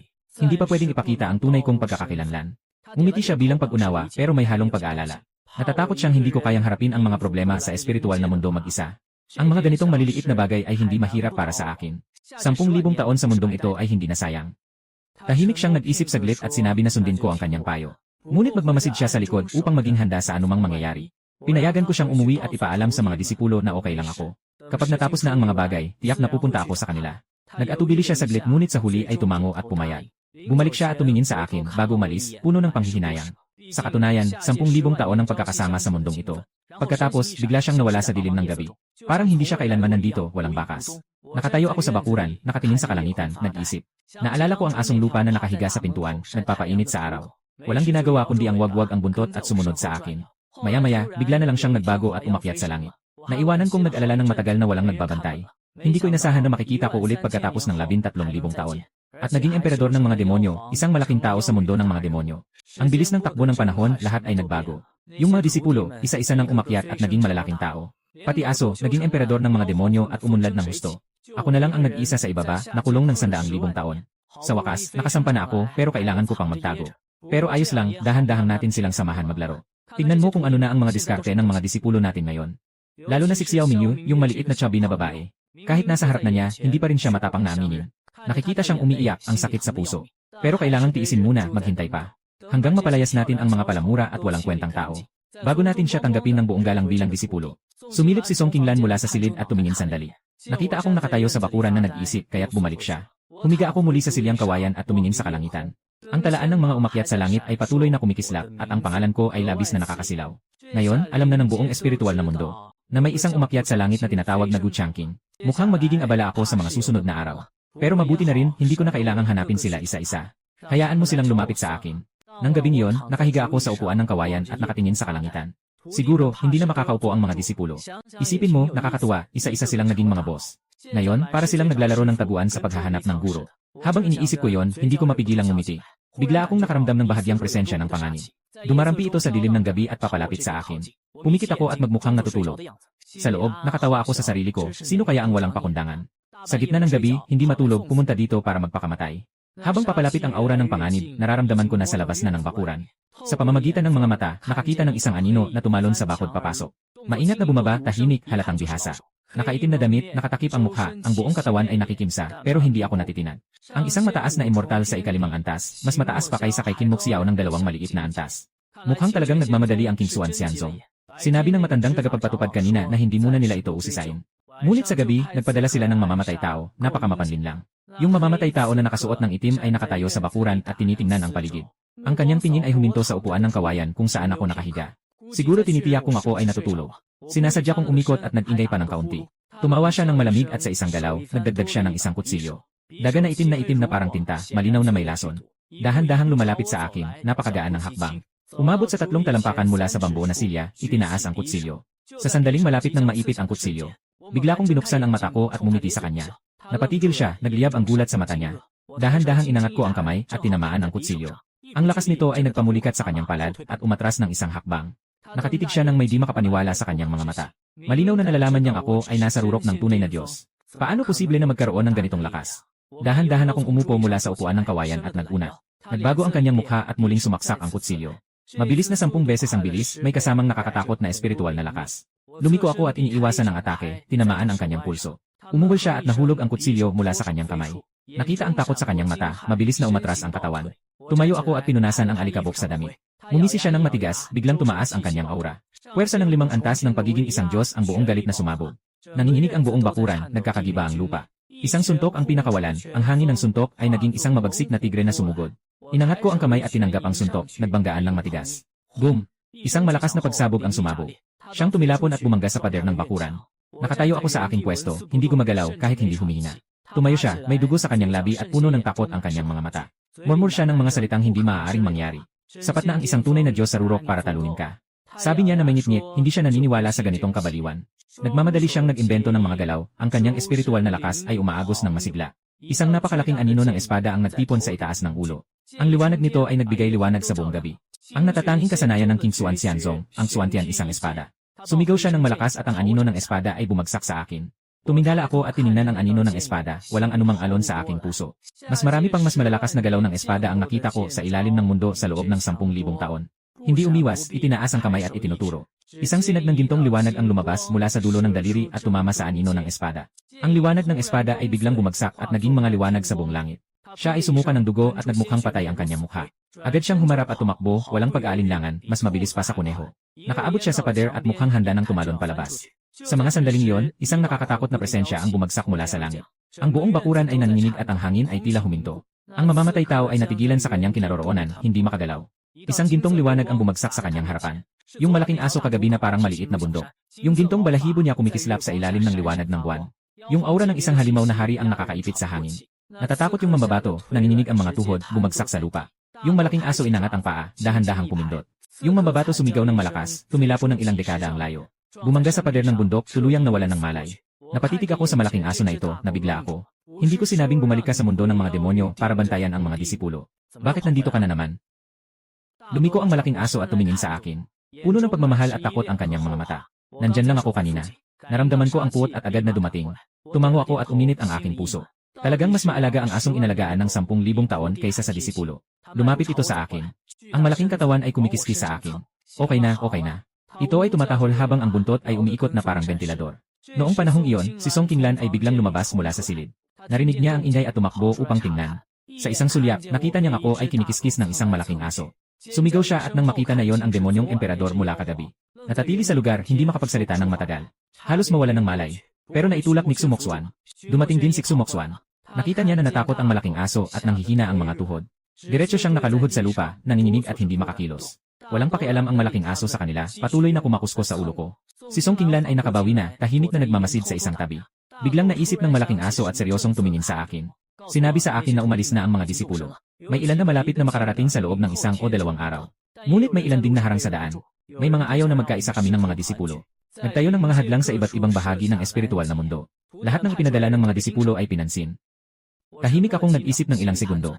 Mukhang totoo nga yung sinabi niya dati.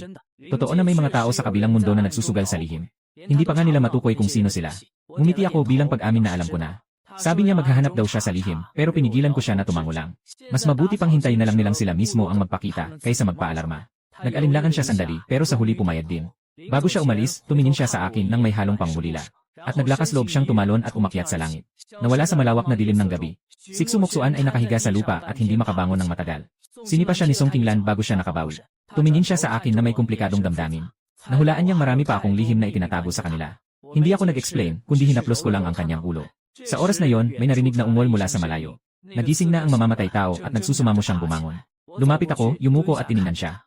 Inutusan ko siyang bumalik at sabihin sa Panginoon ng Qingsuan Immortal Sect na magpadala pa ng tao ay hindi basta-basta lang na pagkalito lang. Yakap niya ng todo ang ulo niya, tumakbo na parang nagtatakbo at naglalakad. Sabi ni Song Qinglan, hayaan na lang siyang makaalis. Ngumiti ako, walang silbi ang pumatay sa kanya, mas maganda pang ipasa na lang ang mensahe. Si Moksuan ay bumangon, puno ng paghanga.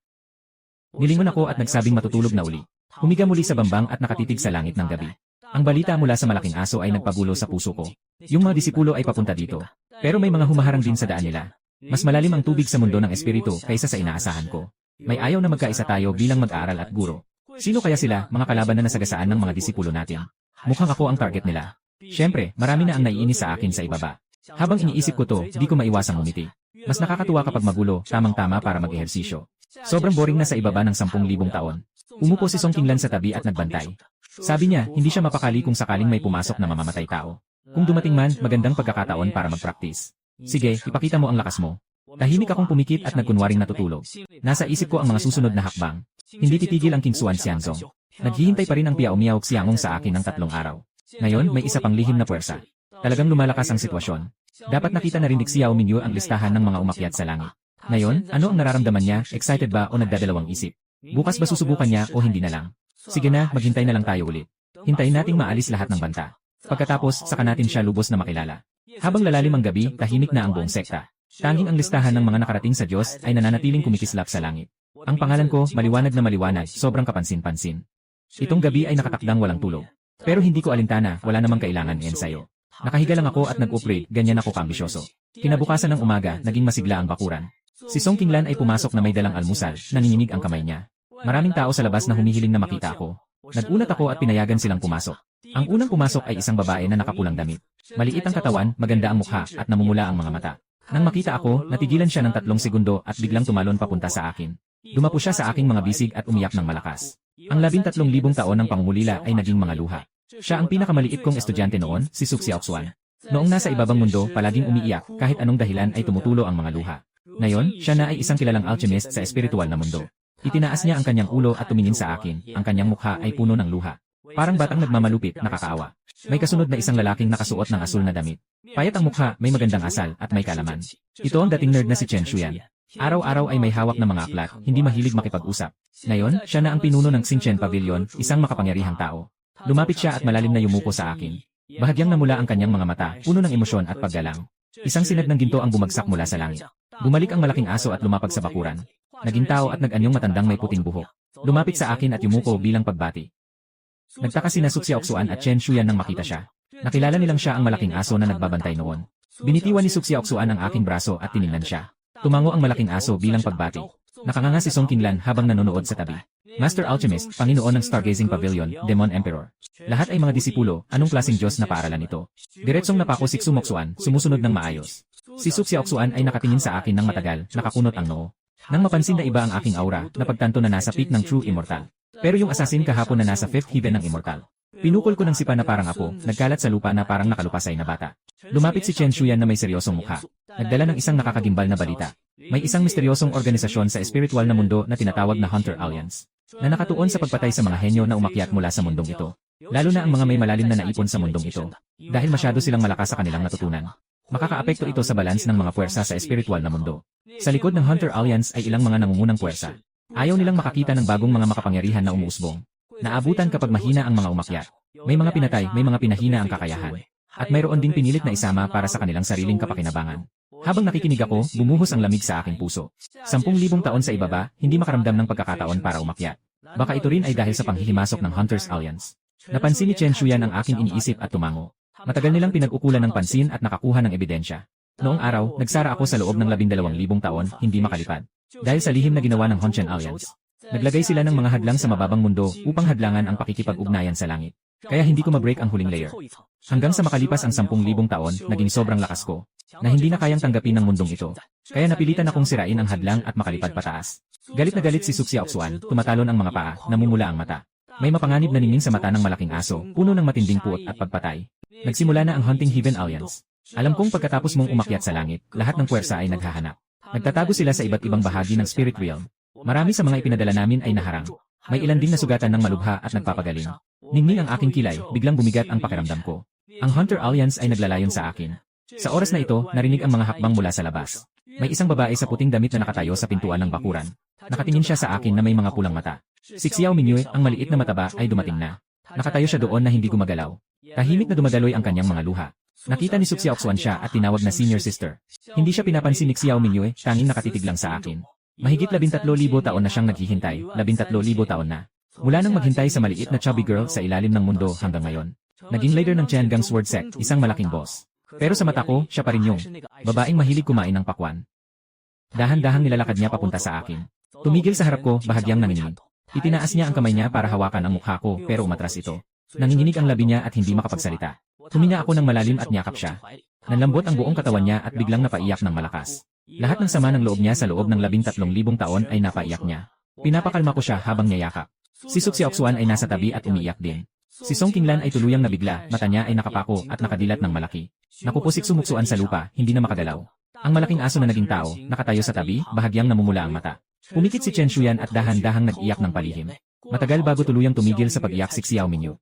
Tumingin siya sa akin, namumula ang mata. Pinunasan ko ang luha sa kanyang mukha. Nakagat niya ang labi, puno ng hinaing. Sabi ko sa kanya, baka matakot siya. Natatakot na masira ang plano. Nakatagilid siya sa akin at ayaw bumitaw. Biglang may narinig kaming tunog mula sa labas. Isang itim na liwanag ang pumasok sa bakuran. Isang itim na palaso ang nakadikit sa pader ng bakuran. May sulat na nakatali sa palaso na naglalabas ng kakaibang amoy.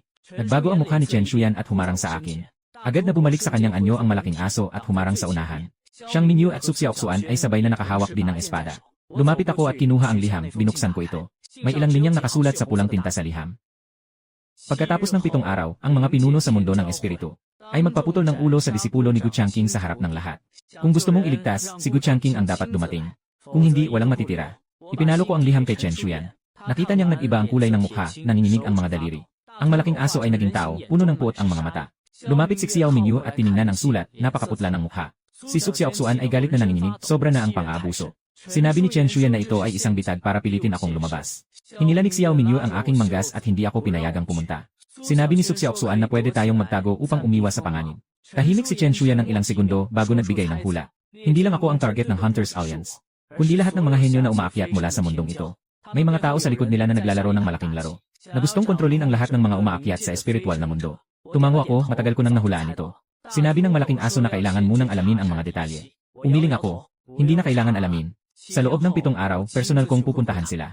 Nabalisa si Xiao Mingyue, nag-aalala na baka masyadong mababa ang aking antas. Sa tuktok ng tunay na immortal, sapat na ang laban nila. Sabi ni Suxiaoxuan na sasama siya sa akin. Sabi ni Chen Shuyan na sasama rin ang mga disipulo. Sabi ng malaking aso, iingatan niya ako sa tabi. Naramdaman ko ang init sa puso habang tinitingnan ko ang mga disipulo ko. Ang 10,000 taon sa ilalim ng mundo ay hindi nasayang. Sa mga kritikal na sandali, huwag tayong umatras. Sige, sama-sama tayong ipakita sa Hunter Alliance kung ano ang ibig sabihin ng pagkakaisa ng guro at estudyante. Hinawakan ni Xiao Mingyue ang aking kamay at hindi ito binitiwan. Pinisil ko ang kanyang ulo at sinabi, huwag mag-alala. Nakatagilid ako sa mundong ito ng 10,000 taon, sabik na sabik na. Naghahanap na ako ng makakasama sa laro. Bigla siyang umiti, parang isang bata. Si Suxiaoxuan ay lumapit at gustong humaplos sa ulo. Umiti ako at niyayakap ang ulo niya. May bahagyang ubo si Chen Shuyan sa tabi. Pinatamaan ko siya sa balikat. Hindi madali pero matanda na rin siya. Namula ang mukha niya. May ilang libong taon na ang kanyang pagiging disipulo. Sa mata ko, lahat sila ay mga bata. Si Song Qinglan ay nakatingin sa lahat ng ito nang may pagkaingit. Ang kanyang mga mata ay puno ng komplikadong damdamin, tila gustong magsalita, ngunit hindi makagawa. Si Su Xiaoxuan ay sumulyap sa kanya na puno ng kuryosidad. Si Xiao Mingyu ay tumingin din sa kanya na nagtatanong. Sino siya? Si Song Qinglan ay nagtaas ng kanyang dibdib. Ako ang kanyang personal na gwardiya. Si Su Xiaoxuan ay nagulat at tumingin sa akin. Umiti ako at sinabi ang nangyari dati. Huminga ng malalim si Xiao Mingyu at sabi, ang tanga ko talaga. Umakyat si Su Moxuan mula sa lupa. Punong-puno ng paghanga. Kuya, sabi mo na sana agad. Halos mapatay ako sa takot ilang beses. Medyo naging magaan ang atmosfera sa bakuran. Pero alam ko na hindi magiging madali ang laban na yon sa loob ng 7 araw. Kung ang Alliance of Hunters ay nagbigay ng hamon, tiyak na handa sila. Ngunit wala akong pakialam kung sino ang darating, laban tayo. Kung dalawa ang darating, laban tayo sa dalawa, anuman ang bilang, laban tayo. 10,000 taon sa ilalim ng lupa, panahon na para gumalaw. Si Xiao Mingyu ay nakasandal sa akin at mahina ang boses. Guro, sana hindi mo na ako iwan muli sa pagkakataong ito. Hindi na. Ngunit ngumiti siya habang may luha pa sa kanyang mukha. Ngunit ang ngiti niya ay napakaganda at napakasigla. Si Su Xiaoxuan ay sumiksik at niyakap ang kabilang braso. Si Chen Shuyan ay tahimik na nagbabantay sa tabi. Isang malaking aso ang naging tao at nagbabantay sa pintuan ng bakuran. Tinitignan ko ang mga estudyanteng ito at nakakaramdam ako ng kapanatagan. 3,000 taon, naghihintay sila sa akin. Ngayon, ako na ang naghihintay sa kanila. Maghihintay ng 7 araw para sa kaganapan ng mga bituin sa espiritu. Gusto kong makita kung ano ang Hunters Alliance. Mabilis na lumipas ang 7 araw. Ang kaganapan ng mga bituin sa espiritu ay ginanap sa Tenjiao Stage sa gitna ng Juzhou. Ang iba't ibang puwersa ay nagtipon sa isang dagat ng tao. Nagtayo ang Hunters Alliance ng isang arena sa entablado. Nagbanta silang patayin ang estudyante ni Gu Changqing sa harap ng lahat. Pinasok mo ako, itong takot na pagong, sa liwanag. Ang balita ay kumalat sa mundo ng espiritu, nagdala ng napakaraming manonood. May mga gustong makakita ng gulo, may mga gustong makakuha ng benepisyo. At may mga gustong malaman kung sino talaga itong si Gu Changqing. Ang buong sekta ng Tiangang Sword ay handang-handa. Si Xiao Mingyu ay maaga pang naghanda kasama ang kanyang mga disipulo. Si Su Xiaoxuan at Chen Shuyan ay handa na ring umalis. Ang malaking aso ay nagbalik sa kanyang tunay na anyo, napaka-maimpluwensya. Dahan-dahan akong lumabas mula sa bakuran. Tinitingnan ang mga estudyante na parabang may malaking banta. Hindi ko napigilan ang ngumiti. Huwag kayong mag-alala.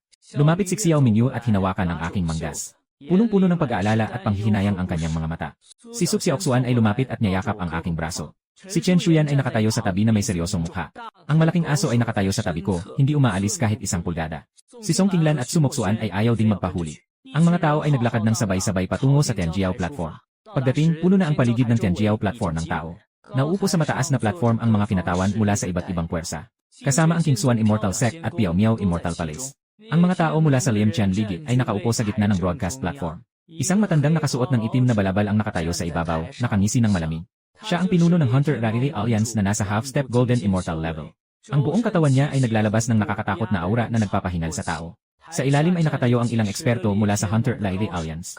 Lahat sila ay nasa realm ng Upper Immortal at puno ng malakas na aura ng pamatay. Marami rin sa kanila ay mga ascended beings na kontrolado ng Hunter Rarely Alliance. Ang kanilang mga mata ay nakatitig na parang mga puppet, nakatayo sa sulok. Nang dumating kami, agad kaming napansin ng maraming tao. May nakapansin na si Xiao Mingyu, ang leader ng Tiangang Sword Sect. May mga nakilala kay Su Xiaoxuan, ang Alchemist Master. May mga nakilala kay Chen Shuyan, ang pinuno ng Xinchen Pavilion. At may mga nakilala na ang malaking aso ay ang hari ng mga demonyo sa Demon Realm. Lahat ng tingin ay sa akin nahulog sa huli. Ang antas ng tunay na Diyos sa tuktok ay nagdulot ng pang-aalipusta sa marami. Isang tunay na Diyos sa tuktok ay naglakas loob pang mamatay. Ang pinuno ng Heavenly Hunt Alliance ay tumingin sa akin na puno ng pagdududa. Ito na ba ang Gu Changqing? Kahit na ang tunay na santong nasa tuktok, karapat-dapat bang tawaging hari? Sa ibaba, naririnig ang matinding nakakaasar na tawa. Ako'y nakatayo roon, kalmado ang mukha, hindi magawang maapektuhan. Si Xiao Mingyu ay nanginginig sa galit, gustong sumugod at magtalo. Pinisil ko siya sa balikat, nagsasabi na huwag mag-alala. Ang unang lalaban ay ang malaking aso. Nag-transform sa sarili nitong anyo, matapang na tumalon sa ring. Isang eksperto mula sa alliance ng mga mangangaso ng langit, nasa ikapitong langit na ang antas. Ang bihasang tao ay kakabunot lang ng espada at handang umatake. Ang malaking aso ay mabilis na humampas gamit ang isang paa, kasing bilis ng kidlat. Ang bihasang tao ay wala ng oras para makapag-react at direktang lumipad palayo. Nahulog siya sa ibaba ng entablado, dumudugo at hindi makabangon. Nagtaka ang lahat, hindi nila akalain na ganito kalakas ang diyosa ng mga demonyo. Ang leader ng Hunter Alliance ay nagmukhang seryoso at umusod ng kamay. Ang pangalawang kalaban na umakyat sa entablado ay isang mataas na Diyos, ikawalong antas ng langit. Hawak ang isang itim na mahabang kutsilyo, puno ng pumatay na aura. Ang malaking aso ay patuloy na humampas gamit ang isang paa. Yung tao ay nagtaas ng kutsilyo para humarang pero nahampas kasama ang kutsilyo at nahulog. Nahulog siya sa ibaba at nawalan ng malay. Ang buong lugar ay napuno ng mga sigaw ng gulat. Napakalakas ng kapangyarihan ng demonyong emperador. Ang mukha ng pinuno ng Hunter Alliance ay nagiging madilim habang siya ay tumayo. Siya mismo ang bumaba sa arena, ang buong presyon ng kalahating gintong Diyos ay lumabas. Naramdaman ng malaking aso ang presyon at ang kanyang balahibo ay tumayo.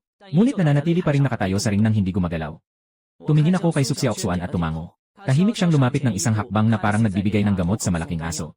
Ngunit sa katotohanan, dahan-dahan niyang pinisil ang kanyang daliri at may pulbos na lumipad.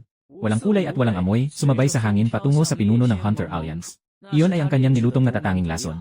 Partikular na dinisenyo para sa mga mataas na antas ng cultivator, walang kulay, walang amoy, at walang anyo. Kapag nahawakan, unti-unting titigil ang pag-ikot ng kanilang espiritual na lakas. Walang kaalam-alam ang pinuno ng Hunter Alliance. Habang siya'y nakangisi, lumapit siya sa malaking asong lupa at itinaas ang kamay para sa isang suntok. Ang malaking asong lupa ay humarap at tinanggap ang suntok na iyon. Isang malakas na pagsabog ang umalingaw-ngaw at ang buong entablado ay nanginginig. Napaatras ang malaking asong lupa ng ilang hakbang at may dugo sa kanyang bibig.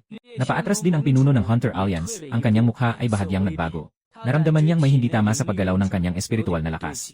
Ngunit hindi niya ito pinansin at inisip na siya ay nag-exert ng sobrang lakas. Muling umatake at pukawin ang malaking aso. Mas malakas ang puwersa nito kaysa kanina. Ngumanga ang malaking aso, matibay na tinanggap ang suntok at muling umatras. Lalong lumala ang sugat pero nanatili pa rin sa ring. Tumingin si Suksiyoksuan sa akin, nagtatanong. Umiti ako at nagsina sige na. Hinawakan niya ang dulo ng daliri, pinukol ang ilang pulbo sa ring. Walang kulay, walang amoy, walang tunog, walang bakas. Nang unang hampas ng pangatlong palo ng Pangulo ng pagsubok sa langit. Biglang naramdaman niya na parang huminto ang kanyang espiritu sa loob. Bumaba ng husto ang lakas ng hampas na ito, napigilan ng malaking aso. Nagbago ang kulay ng kanyang mukha, naisip na siya ay nahipo, at sumigaw ng galit. Kayo pa ang nagsusubok na maglagay ng lason. Muling nagkaroon ng kaguluhan sa ilalim. Ang mga tao mula sa pagsubok sa langit ay sumugod sa entablado, nais silang atakihin. Si Xiao Mingyu ay kumuha ng espada at handang sumugod. Naghahanda na rin kumilos si Chen Shuyan. Hinawakan ko ang kanilang mga kamay at naglakad ako pasulong. Isang hakbang-hakbang akong umakyat sa ring. Lahat ay nakatingin sa akin. Ang pinuno ng Hunter Alliance ay nakatitig sa akin na puno ng puot. Sa wakas ay naglakas loob na lumabas ang takot na pagong. Nakatayo ako sa tapat niya na may kalmadong anyo. Biglang umusbong ang isang mainit na agos sa aking katawan. Ang lakas ng espiritu na naipon ng sistema ay sumabog sa sandaling ito. Ang antas ng pagsasanay ay biglang umabot mula sa tuktok ng tunay na Diyos hanggang sa mataas na Diyos. Mataas na Diyos, unang langit, pangalawang langit, pangatlong langit. Tumaas ang landas hanggang sa huminto sa pangatlong langit ng mataas na Diyos. Tahimik na parang kamatayan ang buong lugar. Lahat ay nakatitig na hindi makapaniwala. Ano ang kababalaghan na ito na umakyat sa mataas na Diyos? Nagtaka rin ang pinuno ng Hunters Alliance. Ngunit siya ay mabilis nang umisi. Ano kung nasa ikatlong langit siya? Ako ay kalahating hakbang na Diyos, ano ang kaya mong ipaglaban sa akin? Itinaas ko ang kamay ko at may hawak na espada. Ito ang sirang sukat na itinaga ni Xiao Mingyu sa arena ng laban. Sa ilalim ng mundo, ito ay napakalakas. Ngunit sa espiritual na mundo, ito ay parang bakal na basura. Ngunit sa aking kamay, iba ito. Ang espada ay naglabas ng liwanag na tumataas sa langit. Nagbago ang mukha ng pinuno ng Hunter Alliance at itinaas ang kamay upang humarang. Ang liwanag ng proteksyon ay parang papel sa harap ng liwanag ng espada. Biglang bumasag, siya ay tumilapon palayo. Nahulog sa gilid ng entablado at dumugo ang bibig. Nakatitig siya ng malaki, puno ng hindi makapaniwala. Isang kalahating hakbang na Jin Xian ay tinamaan ng espada ng isang Xian. Ano itong halimaw na kapangyarihan? Dinala ko ang sirang supat ng hangganan papunta sa kanya. Siya ay nahihirapang bumangon, puno ng takot ang kanyang mga mata. Impossible. Tiyak na imposible. Subukan mong galawin ang aking disipulo. Alam mo ba kung sino ako? Kung papatayin mo ako, hindi ka pakakawalan ng Hunter Alliance. Sige, hayaan mong dumating ang Hunter Alliance. Kung ilan ang darating, sila'y papatayin ko. Nagniningning ang desperasyon sa kanyang mga mata at biglang tumawa ng malakas. Ang tawa ay nakakasakit sa taina, puno ng puot at galit. Akala mo ba ang Hunter Alliance ang nasa likod ng lahat? Kami lang ang nagsusugal ng buhay namin. Ang totoong mga tao sa likod ay naghihintay sa'yo. Nakapag-akyat ka na sa mundo ng espiritu ng 10,000 taon. Naapakan mo ang tabuo sa espiritu. May mga taong ayaw kang mabuhay. Nagmumukha akong naguguluhan at nagtanong, sino? Bumukas siya upang magsalita. Bigla siyang nanlumo at napatingin ng malaki. Isang kakaibang itim na usok ang sumiklab mula sa kanyang katawan. Sumisigaw siya habang unti-unting nagiging abo. Walang natirang kahit anong pira-piraso. Tahimik ang lahat sa ibaba, lahat ay nagulat. Sa mga sandaling iyon, biglang naging madilim ang kalangitan. Ulan ay nagbubulungan, may kidlat at kulog. Isang malaking anino ang lumitaw sa ulap. Isang matandang mukha ang hindi malinaw. Ngunit ang aura nito ay sobrang nakakatakot. Lahat ng templo ng Huarang ay nanginig. Maraming tao ang napasubsob sa takot. Yung anino ay yumuko at tiningnan ako. Ang tingin niya ay parang mabigat na bagay na humihigop sa hininga ko. Itinaas niya ang kamay niya upang takpan ang langit at mula sa ulap ay nag-extend. Ang palad ay bumagsak patungo sa akin. Si Xiao Mingyu ay sumigaw at gustong tumakbo papunta rito. Si Suksiyoksuan at Chen Shuyan ay may maputlang mukha. Ang malaking aso ay nag-transform pabalik sa kanyang anyo at humarang sa harap ko. Tumingala ako at tumingin sa malaking kamay na nagtatakip sa langit. Ngunit ito ay nakakagulat na kalmado. Matapos ang 10 taon, sa wakas ay natagpuan ko na ang tunay na may-ari. Yung malaking kamay na parang sumasakop sa langit ay bumaba mula sa ulap. Lahat ng templo ng Maharlika ay nanginginig ng malakas. Maraming bahagi ng lupa ang pumurol, maraming tao ang natakot at napaatras sa lupa. Si Xiao Mingyu ay sumigaw habang tumatakbo papunta sa akin. Sina Suksiyoksuan at Chen Shuyan ay nagsumikap na makalapit hanggang sa dulo. Ang malaking aso ay naglabas ng kanyang tunay na anyo at tumayo sa harap ko. Ngunit napakalakas ng kapangyarihan ng malaking kamay na yon. Kahit ilang hakbang lang ang nilakad nila, napilitan silang huminto at hindi makagalaw. Tumingala ako at tumingin sa malaking kamay na papalapit. Ang lakas sa aking katawan ay nag-umapaw ngunit walang epekto. Ang rurok ng Jin Xian ay lampas sa aking kasalukuyang antas. May malaking agwat sa antas na parang isang bangin. Sa mga sandaling iyon, biglang umingay sa aking isipan ang isang tinig. Na-detect ng sistema na ang host ay nahaharap sa krisis ng buhay at kamatayan. Unlock ang ultimate sign in reward na source of Tao. Gusto mo bang pagsamahin? Nabigla ako sandali tapos ngumiti agad ako. Matagal na akong naghihintay at sa wakas, nagpakita ang sistemang ito ng kabaitan. Pagsasama. Habang sinasabi iyon, sumabog ang isang malakas na enerhiya sa loob ko. Ang enerhiyang iyon ay mainit at napakalawak, parang ang langit ay bumaba. Pakiramdam ko ay mabilis na tumataas ang aking kakayahan. Sa ika-4 na antas ng pagiging isang diwatang mataas, ika-5, ika-6. Sa isang iglap, naabot ko ang tuktok ng pagiging isang diwatang mataas. At pagkatapos ay sumabog ito at tumago sa pintuan. Unang antas ng Jinxian, pakalawang antas ng Jinxian, pangatlong antas ng Jinxian. Ang daan ay umakyat hanggang sa rurok ng Jinxian bago huminto. Ang lakas ng espiritu sa loob ay umaagos na parang malawak na karagatan. Mas malakas ito ng hindi mabilang na beses kumpara sa bago mag-akyat. Itinaas ko ang aking ulo at tumingin sa malaking kamay na sumasaklaw sa langit. Itinaas ang kamay at dahan-dahang inalog. Isang sinag ng gintong liwanag ang lumabas mula sa gitna ng palad. Ang malaking kamay na iyon ay parang papel sa harap ng liwanag ng ginto. Biglang bumagsak at naging mga liwanag sa buong kalangitan. Sa ulap, ang anino ay nagbigay ng isang sigaw. Ang boses ay puno ng hindi makapaniwala. Paano posible ito? Siyempre, ikaw ay isang tunay na Diyos. Isang hakbang ko ay nagdala sa akin sa kalangitan. Nakatayo ako sa tapat ng anino at nakatingin sa kanya ng pantay. Ang kanyang mukha ay tila matanda at puno ng takot ang kanyang mga mata. Tinutukan niya ako ng tingin ng matagal, nanginginig ang kanyang mga labi. Pinagmulan ng langit. Paano mo nakuha ang pinagmulan ng langit? May problema ka sa ibinigay na regalo sa pag-sign in. Pumutla ang kanyang mukha at agad siyang nagpasya na tumakbo. Itinaas ko ang kamay ko at tumuro, isang sinag ng gintong liwanag ang lumabas. Sumigaw siya ng masakit at ang kanyang katawan ay naging wala. Walang natira, tuluyan ng naglaho sa kalawakan. Muling nagbalik ang kalangitan sa maliwanag. Ang sinag ng araw ay bumuhos, mainit at nakakaaliw. Tumingin ako sa lupa. Nakatayo pa rin si Xiao Mingyu at ang iba. Lahat sila ay nakatingala sa akin. Ang kanilang mga mata ay puno ng pagkabigla at paggalang. Dahan-dahan akong bumalik sa lupa. Lumapit sa harap ni Xiao Mingyu. Tinitigan niya ako, namumula ang mga mata at nanginginig ang mga labi. Sa wakas ay naisip niyang bigkasin ang dalawang salita. Guro, may dalang pangungulila ng 13,000 taon ang kanyang boses. Inabot ko ang kamay ko at hinaplos ang kanyang ulo. Sumugod siya sa aking mga bisig at umiyak ng malakas. Si Suxiaoxuan ay sumugod din at niyakap ako. Lumapit si Chen Shuyan at malalim na yumuko. Bahagyang namula ang kanyang mga mata at nanginginig ang boses. Ang malaking aso ay naging tao at lumuhod sa lupa. Umiiyak na nagbabalik tanaw, sinabing Ginoo.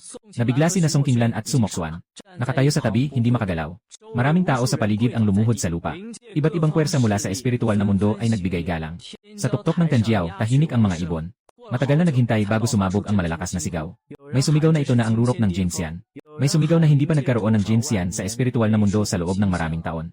At may sumigaw na ang pangalang Gu Changqing ay isusulat sa kasaysayan. Pinatpat ko ang likod ni Xiao Mingyu. Tumingala siya sa akin na may mga bakas ng luha sa kanyang mukha. Pinunasan ko ang kanyang mukha at sinabi, huwag ka nang umiyak. Nakangiti siya habang pilit na pinipigilan ang luha. Hawak ni Suxiaoxuan ang braso ko, hindi bibitaw. Nakangisi at nagsabing, Master, kinabahan talaga ako kanina. Nakatayo si Chen Shuyan sa tabi, puno ng excitement. Yung malaking aso ay bumangon at nanatili sa tabi niya. Sa malayo, muling narinig ang isang malakas na ingay sa hangin. 11 hanggang 14 na liwanag ang mabilis na dumaan. Ito ay ang ibang mga disipulo na sa wakas ay nakarating na. May mga lalaki, may mga babae, may mga matanda, may mga bata. Lahat sila ay may malakas na presensya, nasa antas ng mga Diyos. Sila ay bumagsak sa aking harapan, sabay-sabay na lumuhod at sumigaw. Guro, tumingin ako sa mga pamilyar na mukha. At isang alon ng init ang bumuhos sa akin. Sa mundong ito, hindi na sayang ang mga taon. Lahat sila ay naging mga malaking tao. Pinaikot ko ang aking kamay at sinabi na bumangon na lahat. Sila'y umakyat at pumalibot sa akin. Sabay-sabay silang nagsasalita tungkol sa mga nangyari sa mga nakaraang taon. Si Xiao Mingyu ay nakasandal sa akin at mahigpit na hinahatak ang aking manggas. Parang natatakot siyang mawala ako muli. Si Suxiaoxuan ay nakipagsiksikan sa aking kabilang gilid na puno ng kasiyahan. Si Chen Shuyan ay nakatayo sa tabi na nakangiti. Isang malaking aso ang naging tao at nagbabantay sa aking tabi. Sa wakas ay nakabawi si Song Qinglan. Lumapit siya at tiningnan ako na may komplikadong damdamin. Mahinang sinabi, King, hindi ka naman si Gu Changqing. Ilan pa bang sikreto ang meron ka? Ngumiti ako at sinabi, wala na, lahat ay naipahayag ko na. Nag-rolling eyes siya at sinabi, sino ang maniniwala sa'yo? Biglang lumuhod si Sumoxuan at niyakap ang aking binti. Umiiyak na sinabi, kapatid, gawing estudyante mo ako. Sinipa ko siya at sinabing umalis ka. Isang tawanan ang umabot sa paligid. Magaan at mainit ang atmosfera. Hindi ko alam kung kailan dumating si Yufu. Nakatayo siya sa hindi kalayuan at nakatingin sa akin. Puno ng komplikadong emosyon ang kanyang mga mata. Lumapit siya at bahagyang yumuko sa akin. Hindi ko akalain na ikaw pala ang guro ni Mingyu. Salamat sa pag-aalaga nitong mga nakaraang panahon. Hindi. Dapat akong magpasalamat sa iyo. Ikaw ang nagligtas sa buong Tiangang Sword Set. Hinawakan ni Xiao Mingyu ang aking kamay. Guro, huwag ka nang umalis muli sa hinaharap. Pinaglaruan ko ang kanyang ulo at sinabi kong hindi na ako alis. Ngumiti siya habang may luha pang nakadikit sa kanyang mukha. Ngunit ang ngiti niya ay talagang maganda. Lumapit si Suxiaoxuan. Guro, gusto ko ring magpatulong sa ulo. Ngumiti ako at pinisil ang kanyang ulo. Lumapit ang ibang mga estudyante. May mga gustong magpatulong sa ulo, may mga gustong yakap. Naging magulo at puno ng init ng damdamin ang sitwasyon. Tinitignan ko ang mga disipulo, na may hindi pa nakitang kaseryosohan. 100,000 taong nag-iisang paghihintay. Sa sandaling ito ay lahat ay sulit. Si Song Qinglan ay nakatingin na may pagkainggit. At mahina ang bulong. Ang ganda. Narinig ko siya at kumaway sa kanya. Nagtaka siya sandali at lumapit. Pinisil ko ang kanyang ulo. Sobrang hirap nitong mga nakaraang panahon. Namula siya at yumuko, hindi nagsasalita. Si Sumoksuan sa tabi ay umiyak. Gusto ko rin. Sinipa ko siya palayo. Nagtawanan ang lahat sa paligid. Ang paglubog ng araw, ang huling liwanag ay sumasaklaw sa buong lupa. Sa ibabaw ng Tianjiao platform, masigla ang palitan ng usapan. Hindi pa rin nagsasawa ang mga puwersa mula sa iba't ibang bahagi ng espiritual na mundo. Malayo silang nakatingin dito, nag-uusap-usap. Mula ngayon, ang pangalang Gu Changqing ay kakalat sa bawat sulok ng espiritual na mundo at ng 9 provinces. Pero wala akong pakialam sa mga pangalang ito. Ang tanging mahalaga ay ang mga disipulo ko sa paligid ko. Si Xiao Mingyu ay natutulog na nakasandal sa aking balikat. Matagal na siyang pagod sa 10,000 taon. Si Suxiaoxuan ay natutulog din sa kabilang braso ko. Si Chen Shuyan ay nakatayo sa tabi, nagbabantay. Ang malaking asong lupa ay nagbago pabalik sa kanyang anyo at nakahiga malapit. Ang iba pang mga disipulo ay nakaupo sa isang bilog.